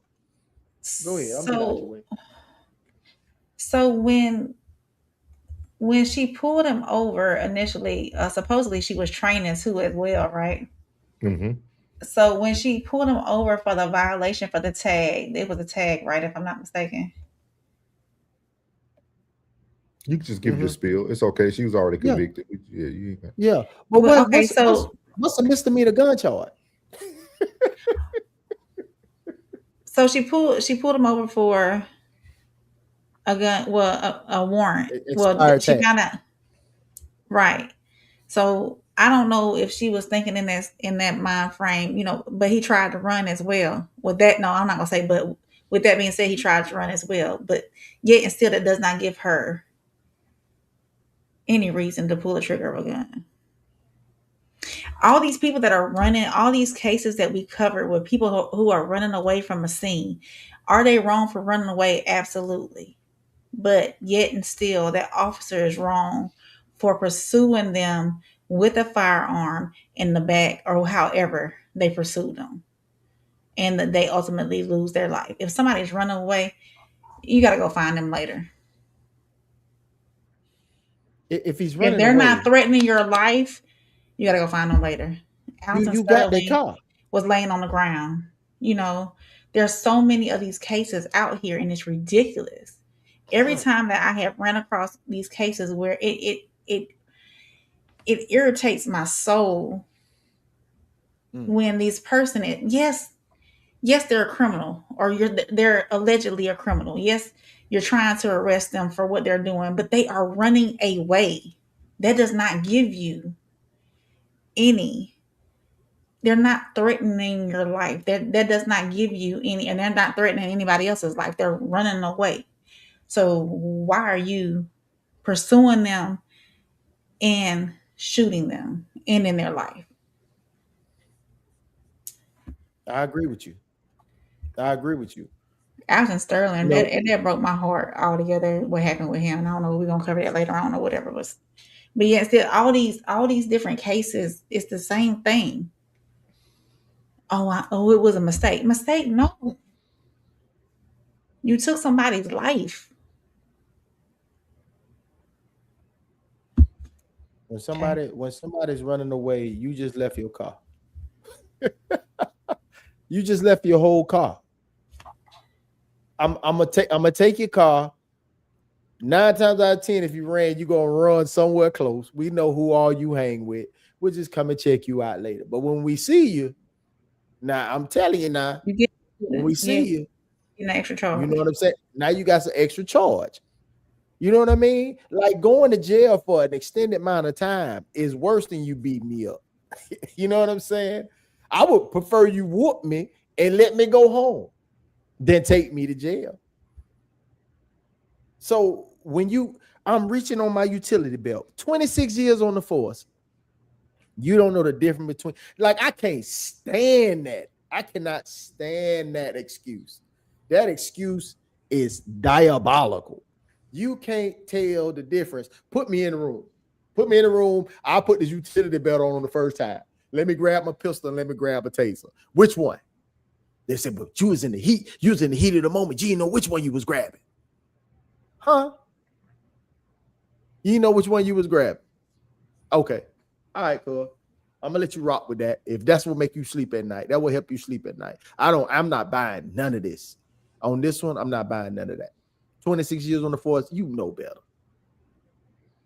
I'm telling you, the way they see us, that's what we said on the social media mindset. The way they see us is that what's got them in such a panic. And then the guy had him already. Why are you reaching for him?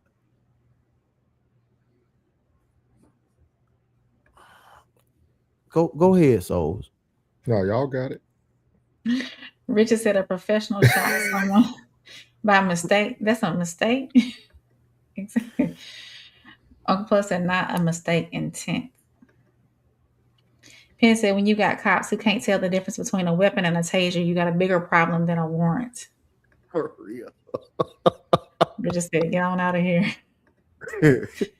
Uncle Plus said, BS, you put that same utility belt on every day. Plus said, misdemeanor gun charges. What is that? Penny said, professor degree. Uncle Plus said, 26 years on the force. Richard said, guns feel like tasers. Stop that quick. They in different spots. Sco said they hand those out in Illinois like it's nothing. Penny said, it isn't worth the ink it was printed on. Critical dummy skills. Sco said, but you know your gun laws are different than a lot of states. Penny said it's bright neon glow in the dark yellow. It's yellow. Mighty said they are supposed to be on opposite sides so things like this don't happen. That's not always true, Mariel. I don't know. I don't know who you're speaking to. Like, I don't know who you know, but I mean, I have family members who are police officers. Mighty said you have all their information and their vehicle can't hide for long. I'm saying, Penny said, and they face on cam if the body cam is on. Penny said that excuse is boo-boo. Yeah, that's why you will see a lot of police officers now wearing it on their vest. Yeah. So because nobody's truly training with their non-dominant hand, so they wouldn't put things that they need to use on their non-dominant side. But you know, I don't know much. But the biggest thing is, I think this is why I always tell people that you have to be very aware of laws, right? Because I agree with everything y'all are saying, right? Well, some of it, I don't agree with all, but some majority of it I agree with. With that being said, she knew exactly what to say when she made the accident, right? Think about this, y'all. They have written a study before this incident even happened in Denver, Colorado, about how a taser is built and feels the same way as a gun. And I know people don't think this happens, but people who are very highly intelligent know how to get themselves out of trouble before trouble strikes. So in the middle of her panicking, where other people probably would have panicked, what's the first thing she said? Oh, I thought I pulled my taser.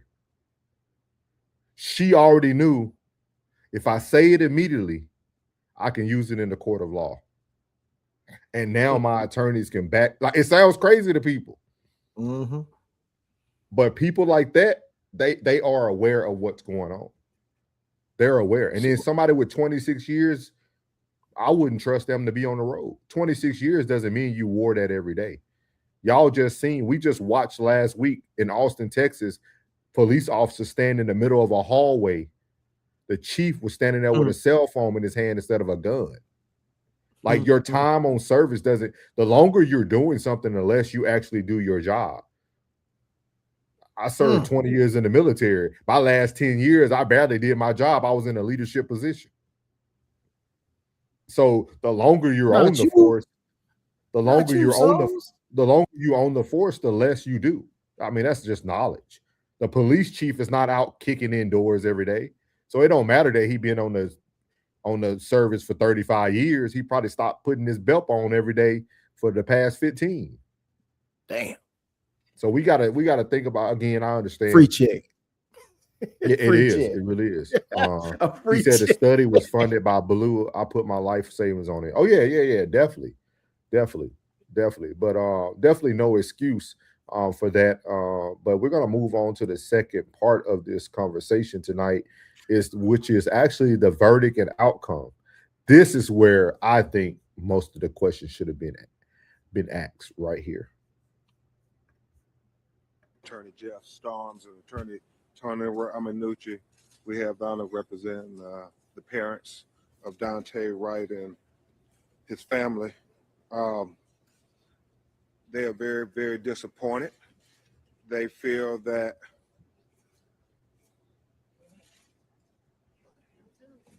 very disappointed because they believe that there was no reason to have such consideration for the killer of their child. They believe that there is an apples to apples comparison. Many in the Twin Cities believe that. Can y'all hear that? It's low. Muhammad Noor, I can hear it. A black police officer who was convicted of a lesser charge of manslaughter 2, received a much greater sentence than this white woman who killed their son Daunte Wright. So it is an apples to apples comparison in their mind.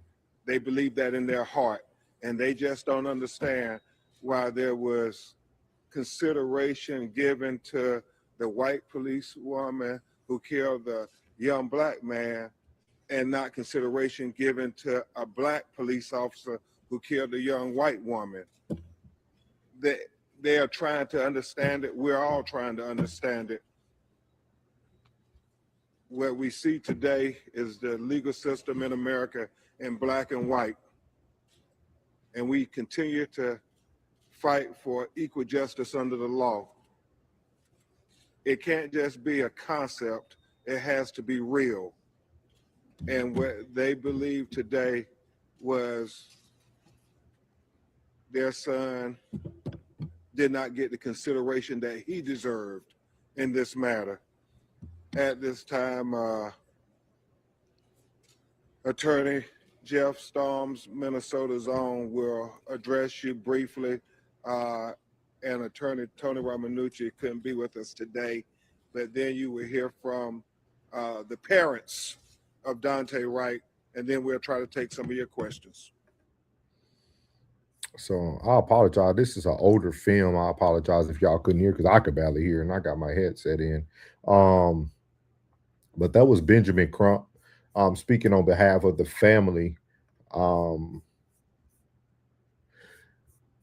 He spoke a lot about how they felt, not how he felt, which I think is very important for people to listen to when you're listening to people speak on your behalf. He kept saying how the family felt that it was not right, how the family felt that this wasn't what they wanted. He never spoke on how he felt about it truly. With that being said, how you guys feel about this? So Kim Potter actually didn't even get the highest sentence that she could have gotten. She could have got, it should have been like almost, man, I think it was like a 7-year sentence was the max. She ended up getting lowest case instead. She ended up serving 16 months of her 24 that they gave her. So I'm gonna go ahead and play this next video because it'll make more sense. It'll explain a little bit more and we'll be able to hear a little bit better. So here we go. Because we have learned in the last half hour, the former Brooklyn Center police officer convicted of shooting and killing Daunte Wright during a traffic stop 2 years ago, released from prison early this morning. Kim Potter has served 16 months behind bars. The remaining 8 months of her sentence, that'll be on supervised release. So our Pauline Lee live outside of the Shakopee Women's Correctional Facility because, Pauline, we've learned much more over the past few minutes here. Yeah, that's right. So Kim Potter was released at about 4 o'clock this morning, and that was in large part, according to the facility officials here, because of her safety, as there were elevated concerns leading up to today with threatening comments, as well as potential violent protests outside of the facility, which we have not seen yet today. Of course, this case still remains very controversial here. Her release comes less than 2 weeks after the Wright family marked 2 years since Potter shot and killed him during a traffic stop. And remember, Potter argued she mistook her taser for her gun. Now, Potter will actually head to Wisconsin to serve out her remaining 8 months under supervised release, which is part of an agreement Minnesota has with states around the country. Now, she'll have to adhere to a number of conditions that includes regular contact with an agent assigned to her to oversee her supervised release. She must also comply to random unannounced visits, as well as searches of her property and regular drug and alcohol testing. And she also will not be able to buy any type of firearm or dangerous weapons. But new this morning, as of right now, Kim Potter is no longer here at the Minnesota Corrections Facility in Shakopee. She was released at 4 o'clock this morning, now headed to Wisconsin to serve out her supervised release. And Pauline, just to be clear, she served 16 months behind bars. That's the law here in Minnesota. You get your sentence, you get 2/3 of it behind bars, and then the final third is that supervised release. Yeah, those two terms are very similar, but they're different here in Minnesota. In fact, I asked the corrections facility here just what is the difference, but it really boils down to it's more of a legal issue than a practical one. So Minnesota uses a determining sentence. There really is no parole board here. Another way to look at it is parole supervision. That period is enforced by a parole board, whereas supervised release, that's enforced by the court. So slight difference, but here in Minnesota, we call it supervised release. All right, our Pauline Lee, live versus Shakopee. So there you have it. She's already been released. She ended up serving her last third of her sentence actually in Wisconsin. So what is your guys' thoughts on this?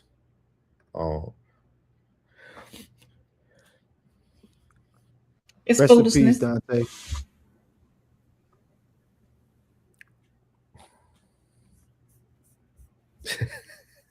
Y'all both yelled at the same time.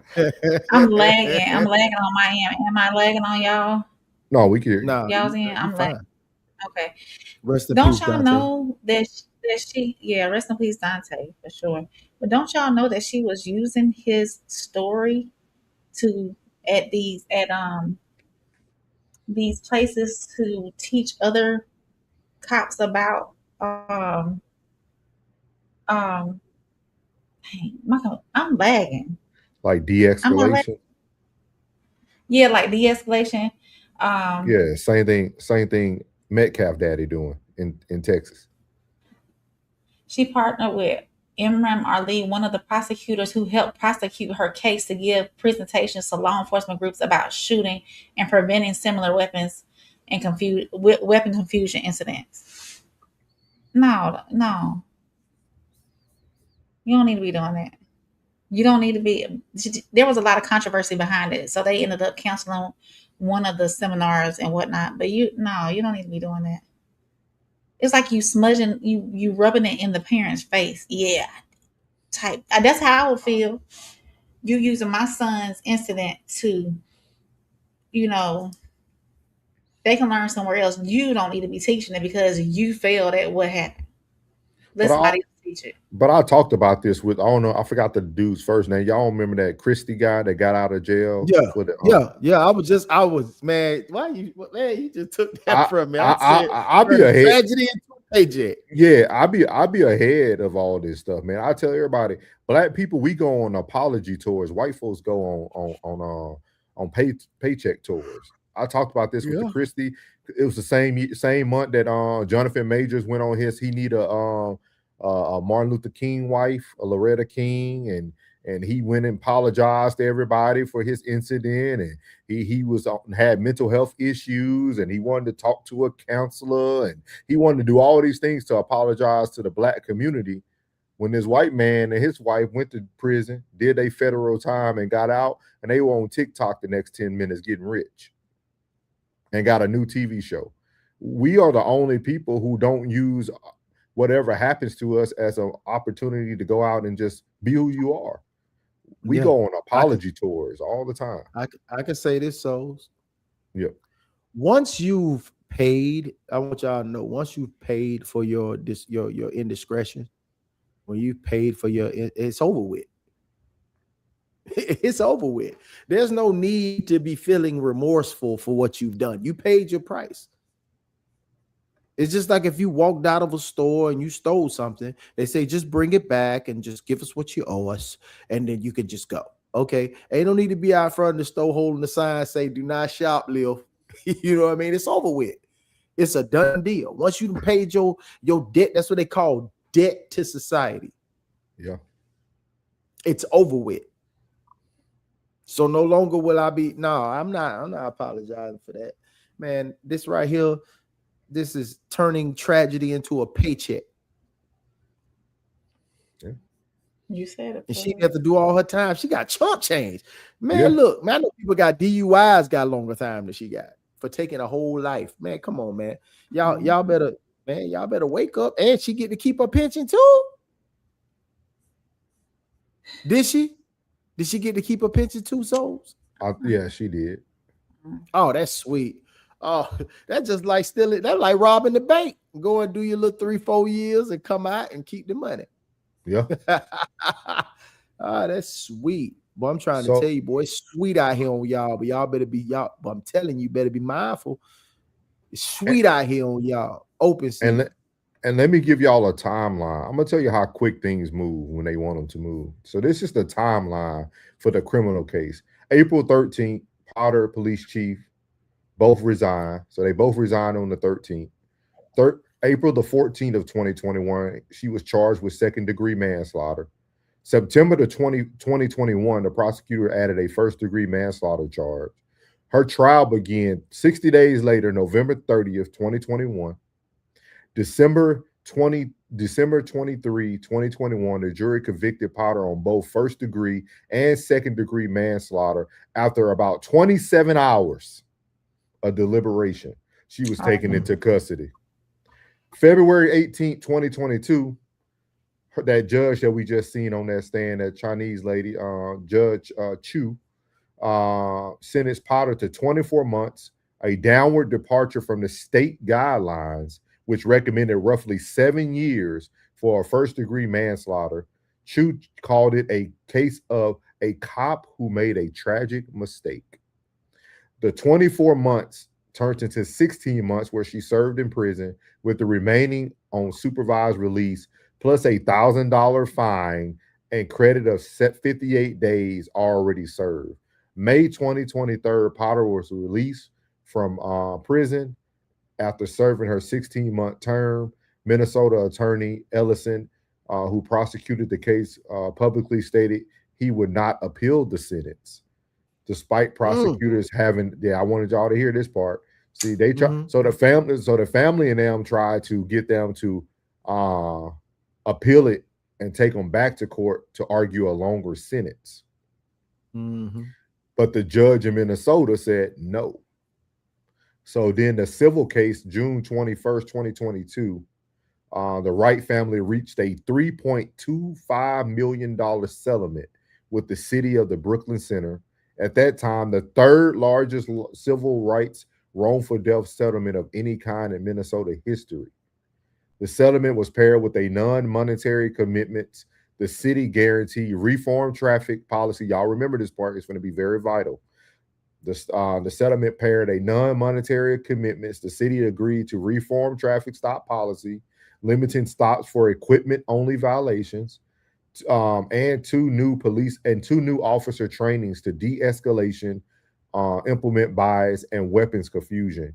These reforms were formalized through the Daunte Wright and Kobe Dominic Community Safety and Violence Prevention Act, passed by the Brooklyn Center of Council. I want y'all to remember that. I want y'all to remember what else was supposed to be given to this family. Because, you know, we always talk about how do we make change? How do people get justice? So we're going to finish this segment off with the verdicts and outcomes that we just spoke about. And we're going to play this video for you guys. Killed by police in 2021 says she is not giving up. This after the Brooklyn Center City Council voted against a proposed traffic. Let me play this. Let me start that over again for y'all. All right, the mother of a man shot and killed by police in 2021 says she is not giving up. This after the Brooklyn Center City Council voted against a proposed traffic stop resolution. Fox 9's Babs Santos is live in Brooklyn Center for us tonight, where there was a small demonstration over this. Babs?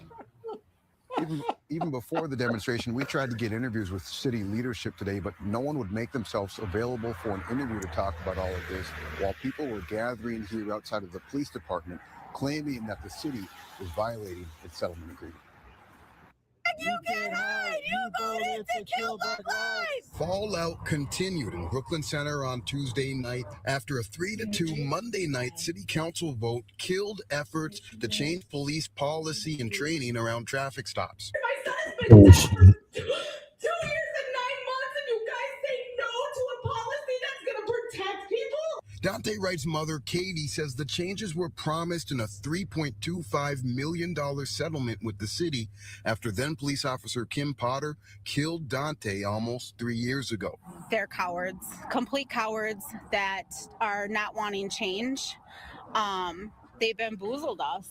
At a protest outside the police department on Tuesday, Katie Wright described her anger and disappointment. She believes lives will be saved if police officers are no longer pulling over drivers with invalid registration, bad muffler, missing license plate lamp, objects suspended from the windshield, or broken headlight or tail light. It was all written in a resolution that we agreed upon, and none of it has been fulfilled. So, and by them voting no last night, I feel like it's a violation of our settlement agreement, and I will be seeking further legal help. Wright says she also plans to use her nonprofit to continue the push for these policy changes. She'd like to see a revote of Monday night's decision, or she'll bring this subject back up down the line. Their vote last night wasn't the be-all, say-all. A statement tonight from the mayor says, in part, the resolutions before our council were the result of 2 years of collaborative work with community, staff, and national experts. It was a final compromise that incorporated feedback from our police department. I'm extremely hurt, angry, and disappointed with the results of last night's vote. So there you have it, guys. So this is why I wanted to bring up this series called Grifting, because I think a lot of people miss what the actual going on behind the scenes. And I always tell people, once you take the check, everything else is a rest. Like once you take that check, once you take that money, they're not going to listen to you no more. They're not going to talk to you no more. You won't see daddy being Crump no more. No one's going to help and ensure that those things are pushed through. And you know what's really crazy about all this? All those millions of dollars is going towards everything she's trying to change. The system is just taking the money right back. That's all it's doing. And we can't even say this about race because the mama clearly is white. And he's biracial. So how do you guys feel about this outcome of a family who was promised something through a settlement? They got the check, but they didn't get the rest. How do you guys feel about this? System failure. The system is failing. That system is failing. It's broken promises. You want the people, the public, to trust in your system, and you can't even go on your word. So how do you expect the people to trust in your system? That's sad. That's beyond sad. And it's sad that she has to continue to fight for this when it was in the settlement. Let me show y'all. Let me show y'all something too.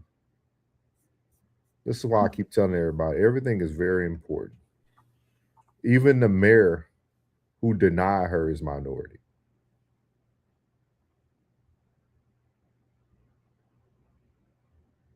You want us to comply. Why aren't y'all complying with that settlement?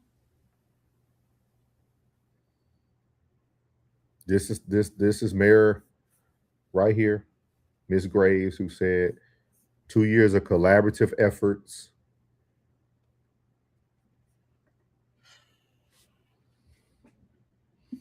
I wish he's so stupid. He's so stupid. I'm telling you, y'all. I promise we're not laughing at the situation. This is plug. But no, I'm laughing at the bamboozlement. This is absolutely fugazi. And that's why I asked you guys, this series is going to be amazing because it's only going to get worse. Y'all know there's more stories after this. You got Sonia Massey, you got we got a ton of stories we're going to cover in this series. And that's why I'm asking everybody, what do we want? What is justice? What is justice? Is justice a check? It must be. Because that's how they say, oh, just give them some bread. They'll shut up. Justice is change. Justice is people being convicted for the crime they commit. You know, like in a state like Minnesota, and serving these athletes that get all this money, they get taxed on all their dollars, so they get that money right back. That was 3.2 chump change. That's why I'm shaking my head. That's why I'm so distraught. Like, that's nothing. Yeah, they got that back from Kirk Cousins. You know what I'm talking about? Like, man, what a sister, boy, hey, man, listen. When they pull you over, shut the fuck up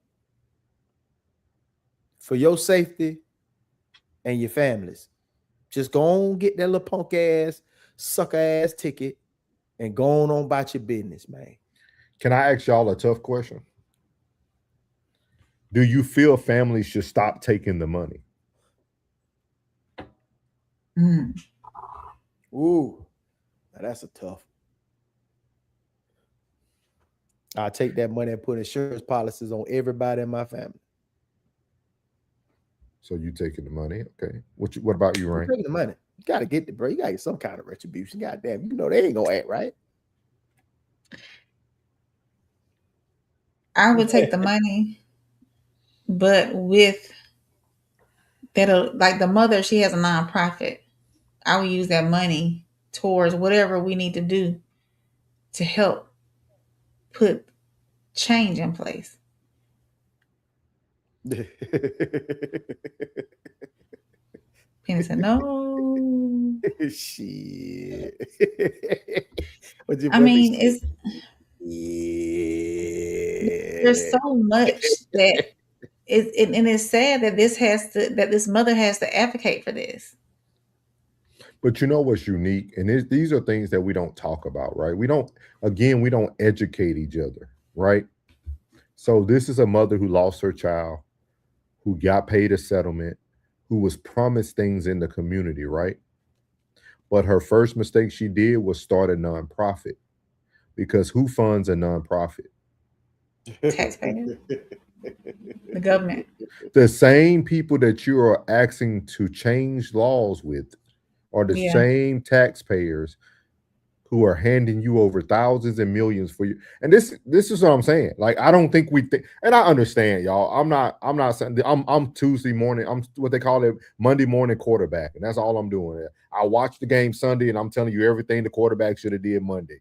That's all I'm doing. I'm not taking any credit. This is not some great knowledge from souls, but I really want people to be aware that every decision has an equal and opposite reaction. Mm-hmm. You take the money, they feel like you got your retribution. You got your 40 acres and a mule. Oh, you start a nonprofit and you've been taking money out of our taxpayers' dollars every year for the past 3 years. Oh, we have given you back. You see what I mean? Like, those are all the things that you have to think about after the tragedy is over. And that's why you have to have sound-minded people in your circle. It's okay for the mother to be emotional and the parents to be emotional, but you got to have some even-keeled people in your corner. Because while you're getting confused, dazed and confused by all this money and all these people saying they want to help you, and none of those people that was passing out flyers look like somebody I will put on my nonprofit. But hey, that's just, I'm not here to judge. I feel that you got to be very, very careful. Plus, you got to be very, very careful with what you're doing. So, but yeah, man, this is just the start of the cases of Ben Crump's unfinished business.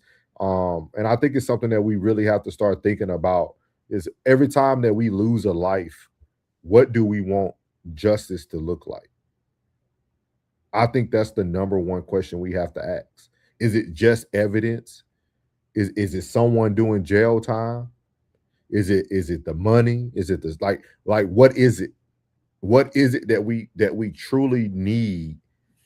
And we got to ask the parents this. We can't answer that for them. What does I would love for somebody to ask the parents that, like, what does justice look like for you? Like for that lady, Miss Nichols, I understand what her justice looks like. She wants those 5 black cops in prison. I'm sure that's very simple for her. But then you have this family here, right? Sounds like they want those laws to be passed about traffic stops, things of that nature. Maybe you need to let your nonprofit go. Maybe you need to fight the true fight. So and 3.2 million ain't a lot, guys. So that, I mean, it might sound like that ain't a lot. People running through millions, that ain't a lot. So you buy a car, a house, you down about 1.8. So just something to think about, man. All prayers to the families out there, the Wright family, the Nichols family. Just something to think about. But we're going to close tonight's show out with the one and only Souls Talk.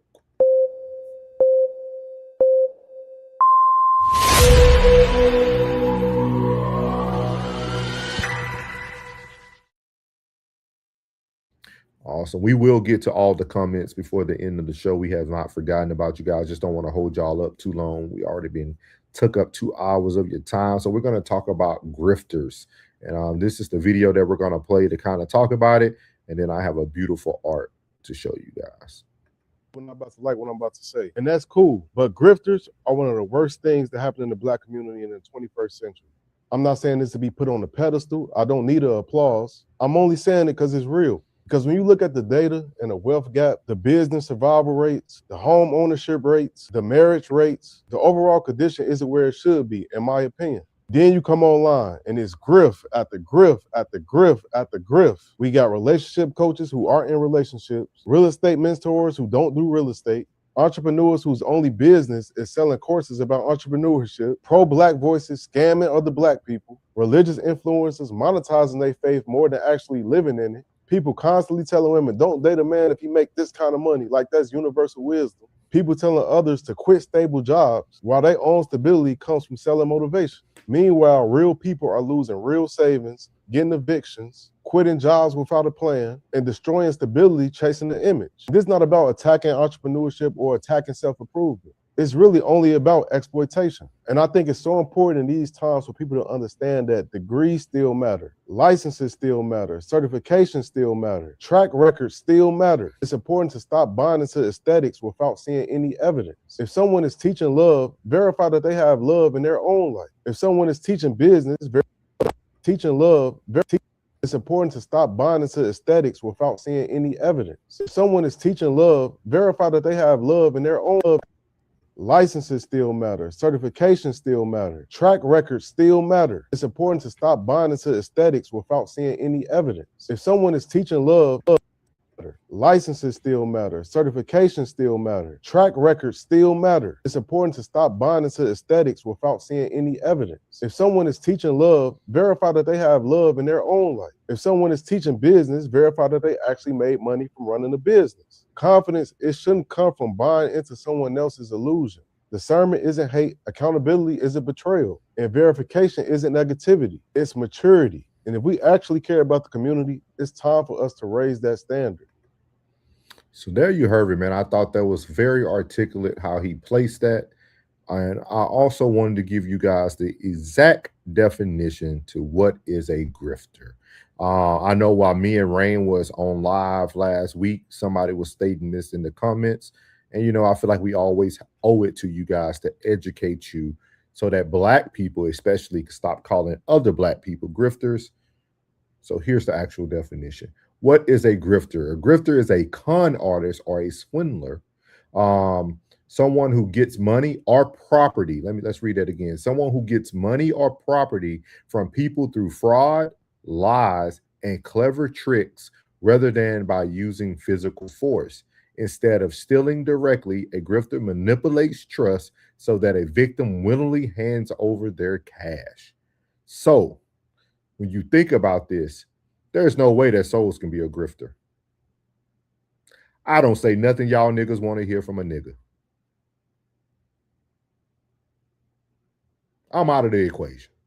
Nothing I say is what popular demand. Rain, I don't know. She might can get y'all plug. I don't know. You know.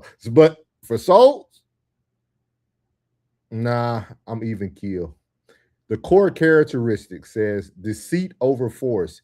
They rely on smooth talking, emotional manipulation, and psychological triggers rather than breaking and entering.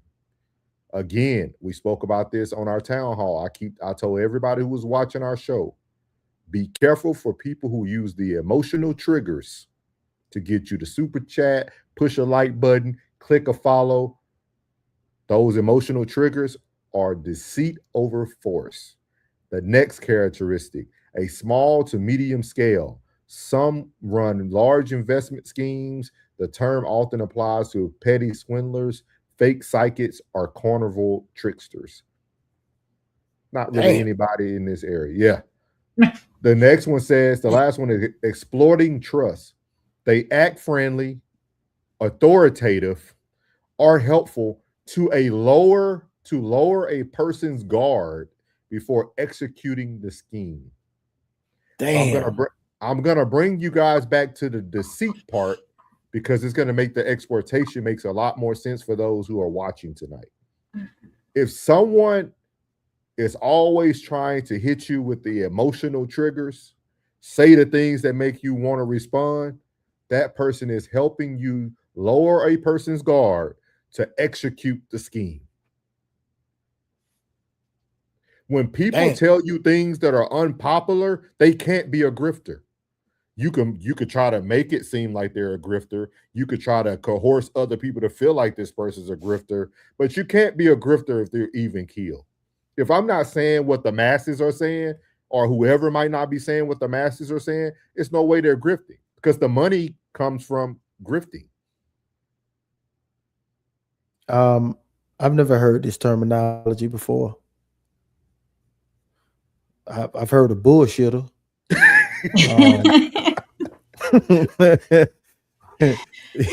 Y'all take a screenshot. Y'all take a screenshot of this, because I want y'all to really see what grifting really is. We have to stop. We have to stop allowing content creators and other people, not just in the content space, even on TV shows, popular people like DL Hughley, all this type of stuff. We got to stop letting people talk about other people just because you're not saying what you want them to say. You're not hearing what you want them to say. Like, we have to stop that. A grifter is the person who is doing exactly that. They're manipulating you. They're using your emotional. They're using psychological triggers for breaking and entering. And I could easily do that. I mean, I have a degree. I worked in mental health. I could easily pull on your emotional strings if that's what I wanted to do every night. But every night I push back and say the most unpopular things that most people don't want to hear. So many things. So hopefully you guys got a chance to take a screenshot of what a grifter really is, because that's literally how Ben Crump walks into every room. The first thing he does is manipulate the environment. He pulls directly on the emotional manipulation of the strings. Yeah. That's cold-blooded. Hey, I'm telling y'all, man, if we don't tighten up, black folk, we cook. Oh, we already well done. It's done. Nah, we like. No, we well done. We well done, because if we don't hear what we want to hear, we automatically put a label on that black person. We never try to get to know them. We already label them. So y'all be careful for these grifters. Y'all be careful with people who are saying what you want to hear. Be careful for these people who only covering this, and then you don't know what they're going to cover next.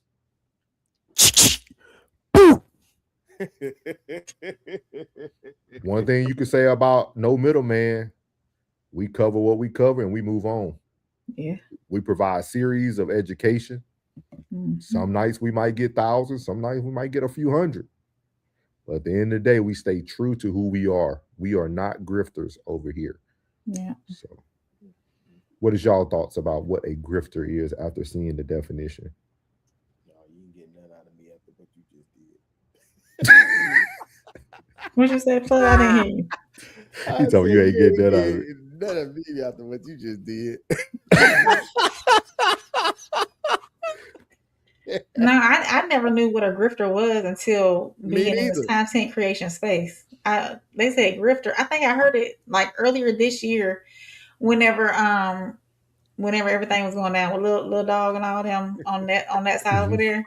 That's when I first heard the term. I'm like, what is that? I've never heard that before.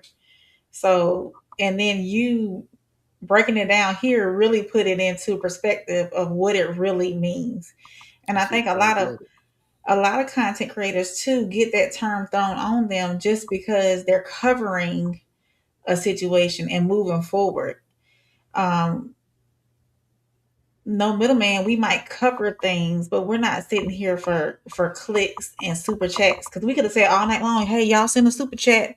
Y'all know I'm bringing you this great coverage, and make sure y'all hit that. We have not said that not one time tonight, so grifters, they're in there for profit. They pull on your emotional strings for profit, and that's something that we don't do over here on No Middleman. So you ain't got nothing for him, Plug? It was funny because Saturday Plus said, I ain't never heard of that word. I ain't never heard of that.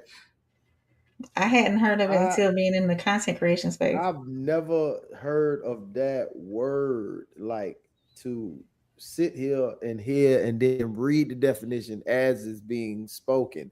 This is crazy. Mm-hmm. I ain't in that. I'm cool with it. Yeah, I bring you the raw, my boy. I bring you exactly how I feel about it. It is what it is. You know what I mean? Yeah, like real talk. And that's cold-blooded, man. Like the one I'm thinking of right now, that's an exact definition of that individual is Ben Crump. Yes. And it's really truly disheartening. Truly disheartening. Like that's crazy. And you hitting them right at the right time. Like I asked that earlier. It's like, dog, he come in and hit him at the right time. Right at the right time. You mourning. You know what I'm saying? Like, do he have a team? I wonder if he got a team. Oh, why you worry about that? You know, we gonna go and handle all the arrangements for you. You just stay here. We got some press conferences we gonna have to do. We gonna try to get justice for your son or your daughter. And please, you just don't even focus on that. You know, we got people that's in place. And then anybody in that position would be like, okay. You know what I'm saying? And then the ones that would want to help, they'd be like, good. You know what I'm saying? Because they really don't want to be fooled up with it anyway. Trust me, because I have been involved in a few. And I was like, boy, in it, there's no place I'd rather be than not here. Like I would love nothing more than to not be here at this time. That's crazy, man. That's cold-blooded. I just want people to always understand, go research things for yourself. Stop letting people put labels on people. These labels is nothing but to divide. If everybody's saying the same thing, that's an echo chamber. You are not learning, you are not growing, and you are not moving forward. Period. Yeah, it doesn't mean we have to agree, but you shouldn't be agreeing on everything. Not everything. So we're gonna get to the chat. We're gonna let y'all get out of here and hear that fire song one more time. Yeah, it was great. DJ Souls on the ones and twos. We need an album. Okay, Rain. I get it. Uncle Flood said safety should have been in PC. Penny said she got to keep her police pension too. Shaking my head. Oh Jesus. Uncle Flood said somebody. Some selectives. Hey, she went on straight Wegovy, lost that weight. She did her time. She came out with a whole 6-pack. She did her time. Wegovy.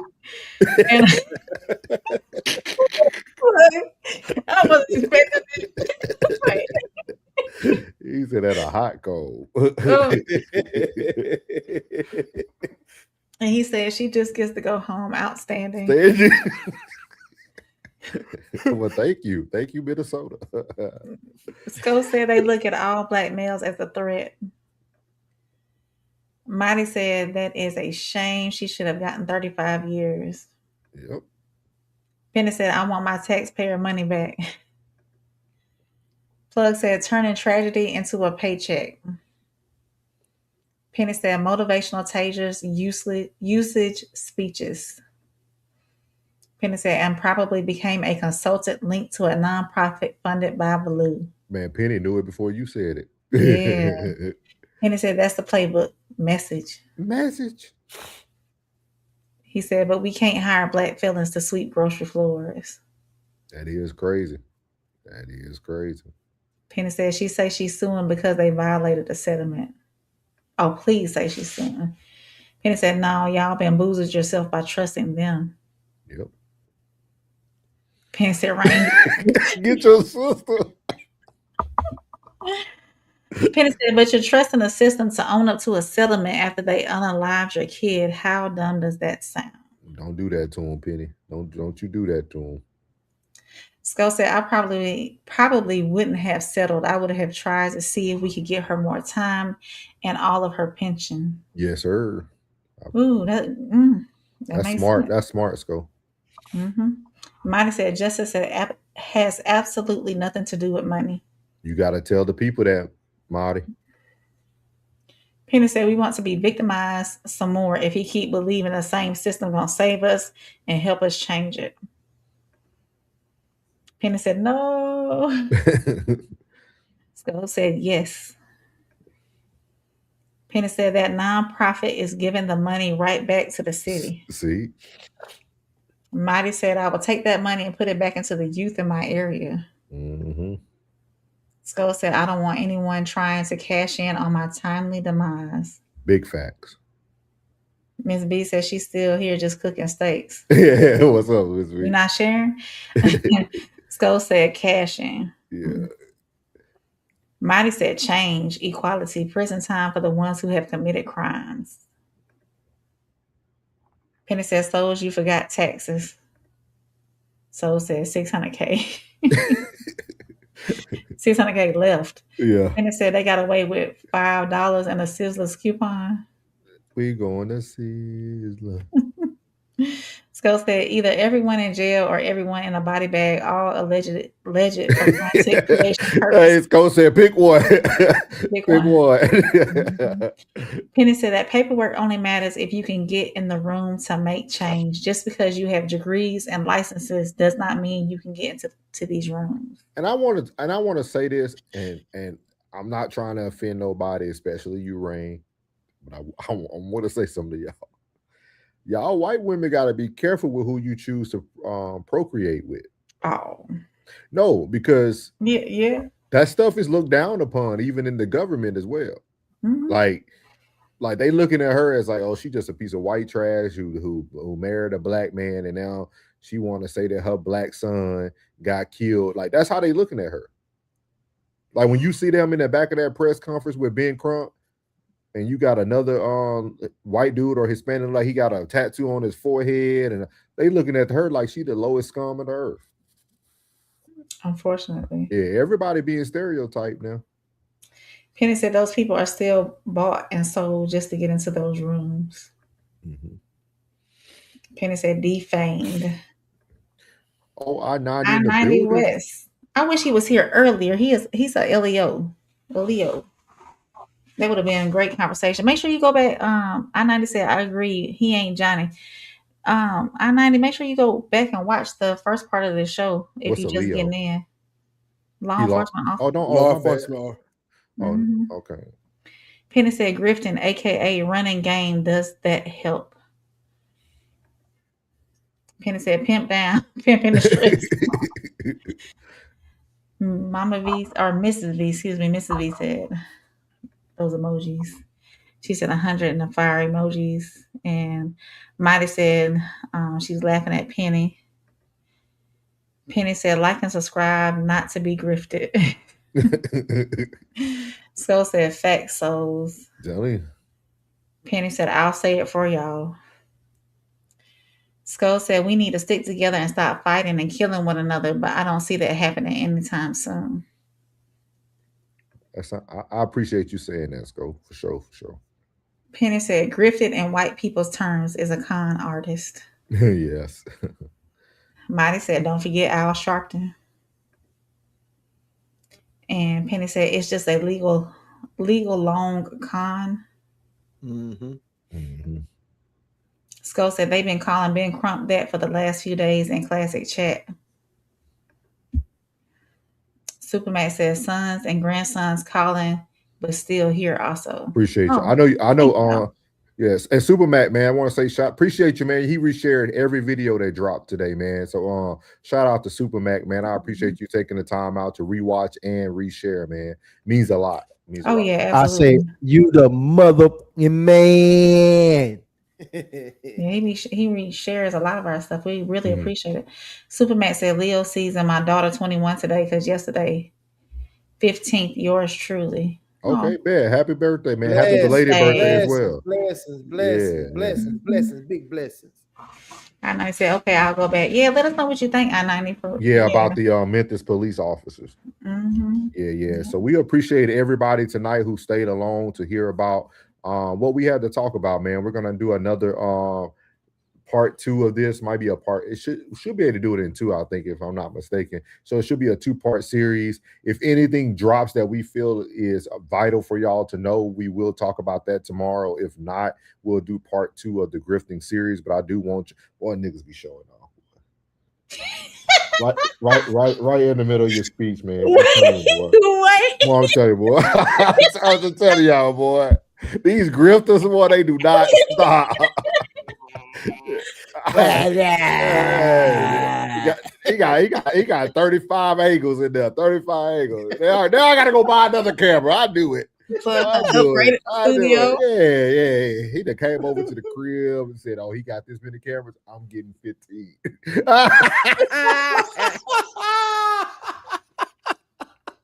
No, man. Hey, when people doing stuff like, they doing what they supposed to be doing, you don't get into your bag and feel away. No, man, you level up with them, man. You want to keep the content coming the way it's supposed to be coming. You want the you know what I'm saying? The studio looking like it's supposed to be. That's a fantastic studio right there.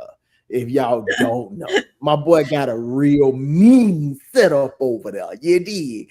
I gotta put the flex up. Yeah, my boy. Do a little bit more with mine. Y'all hang up some pictures or something. I gotta look man, I'm buckified in here. You know what I'm saying? Yeah. Look at those.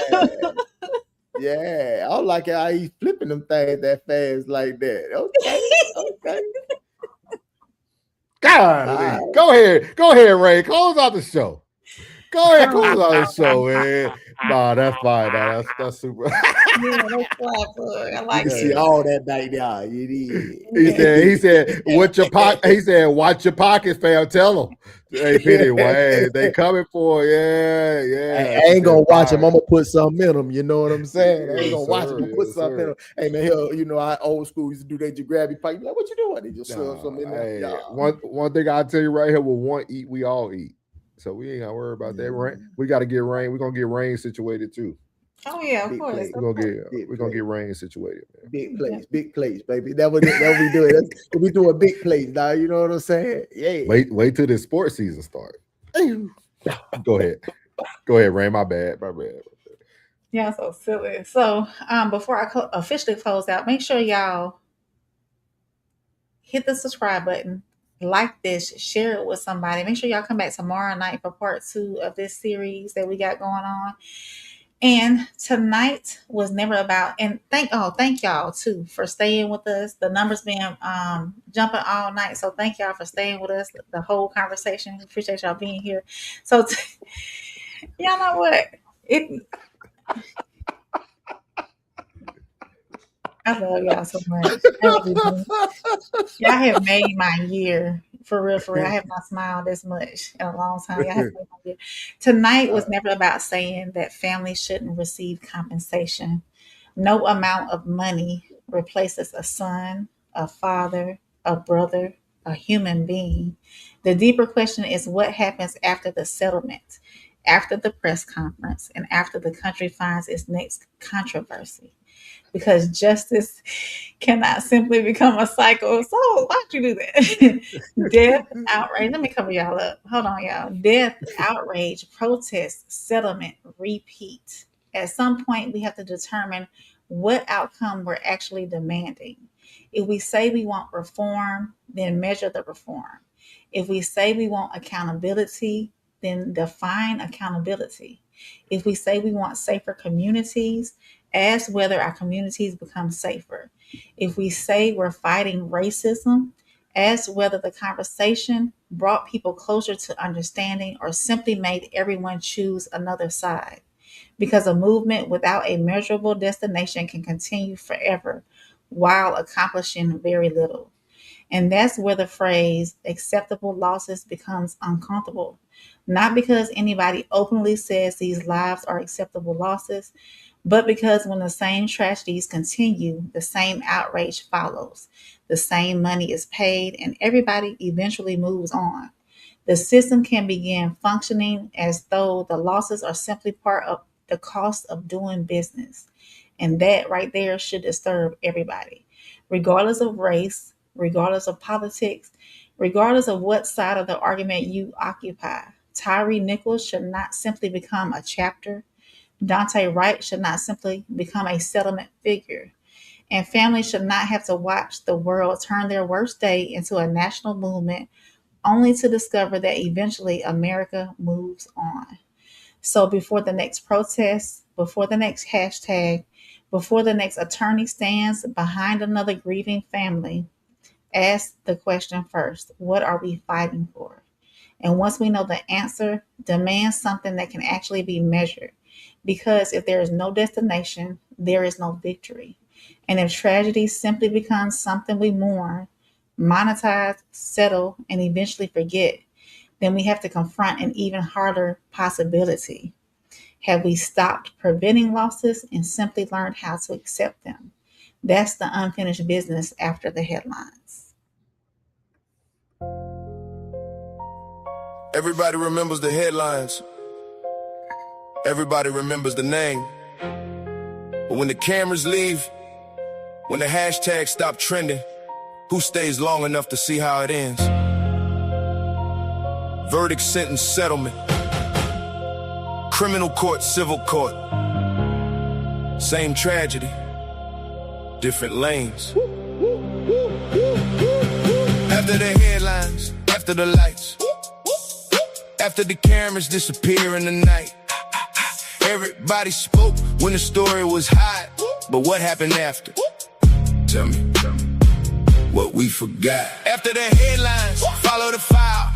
Justice takes longer than a 30-second soundbite. Names on the screen, pain in their eyes, but truth still matters. After the headline, Memphis Nights, January 23. 5 officers, 5 charges came immediately. 2 took pleas, 3 went before the court, but federal and state brought different reports. Federal jury, tampering convictions came. Civil rights counts didn't all in the same. In Tennessee, May 25, not guilty on every state charge they tried. Family attorneys stood demanding justice, but criminal prosecution wasn't their function. That's the distinction when examining the case.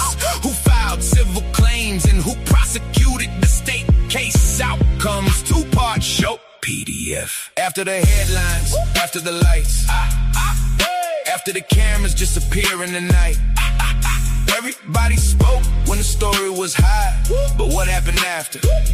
Tell me what we forgot. Brooklyn Center, Minnesota, 21 traffic stop ended with the firing of a gun. Potter said taste it, but the handgun fired. A young father gone and the nation asking why. First and second degree manslaughter, the jury convicted. 24 months was the sentence inflicted. Below the guideline, roughly 16 served. Family said the punishment wasn't deserved. Crump represented the family and criticized the time, but prosecutors handled the criminal side. Minnesota Attorney General carried that fight. That's an important distinction when telling it right. Case outcomes, 2-part show. PDF. Stop. A settlement is not a conviction. A lawsuit is not a prosecution. A press conference is not a verdict. Civil attorneys represent families. Prosecutors bring criminal cases.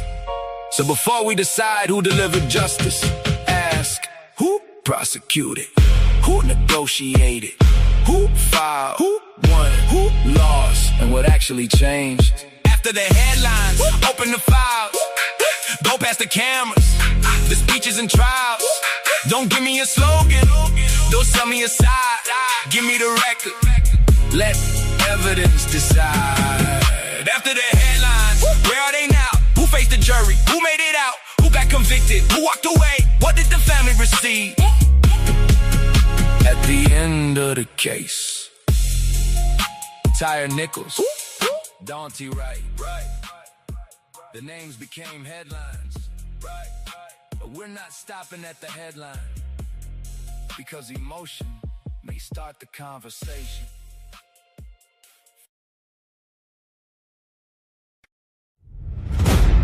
Yeah.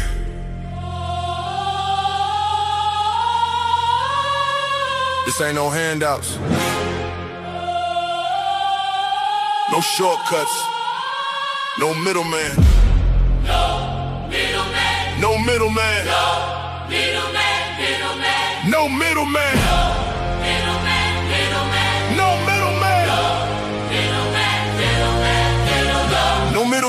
get it direct. Pressure talk, I don't deal in the flex. Cut the line, I don't wait, I collect. If it's mine, I'ma claim my respect. No middleman, I move with intent. Boss moves only, every dollar was spent. No favors, no deals, no rent. Built from the ground, out the whole game bent. Started with a vision, had to cut the distractions. No handshake, just results and reactions. They was talking plays, I was making it happen. Turn losses to losses, then flipped it to passion.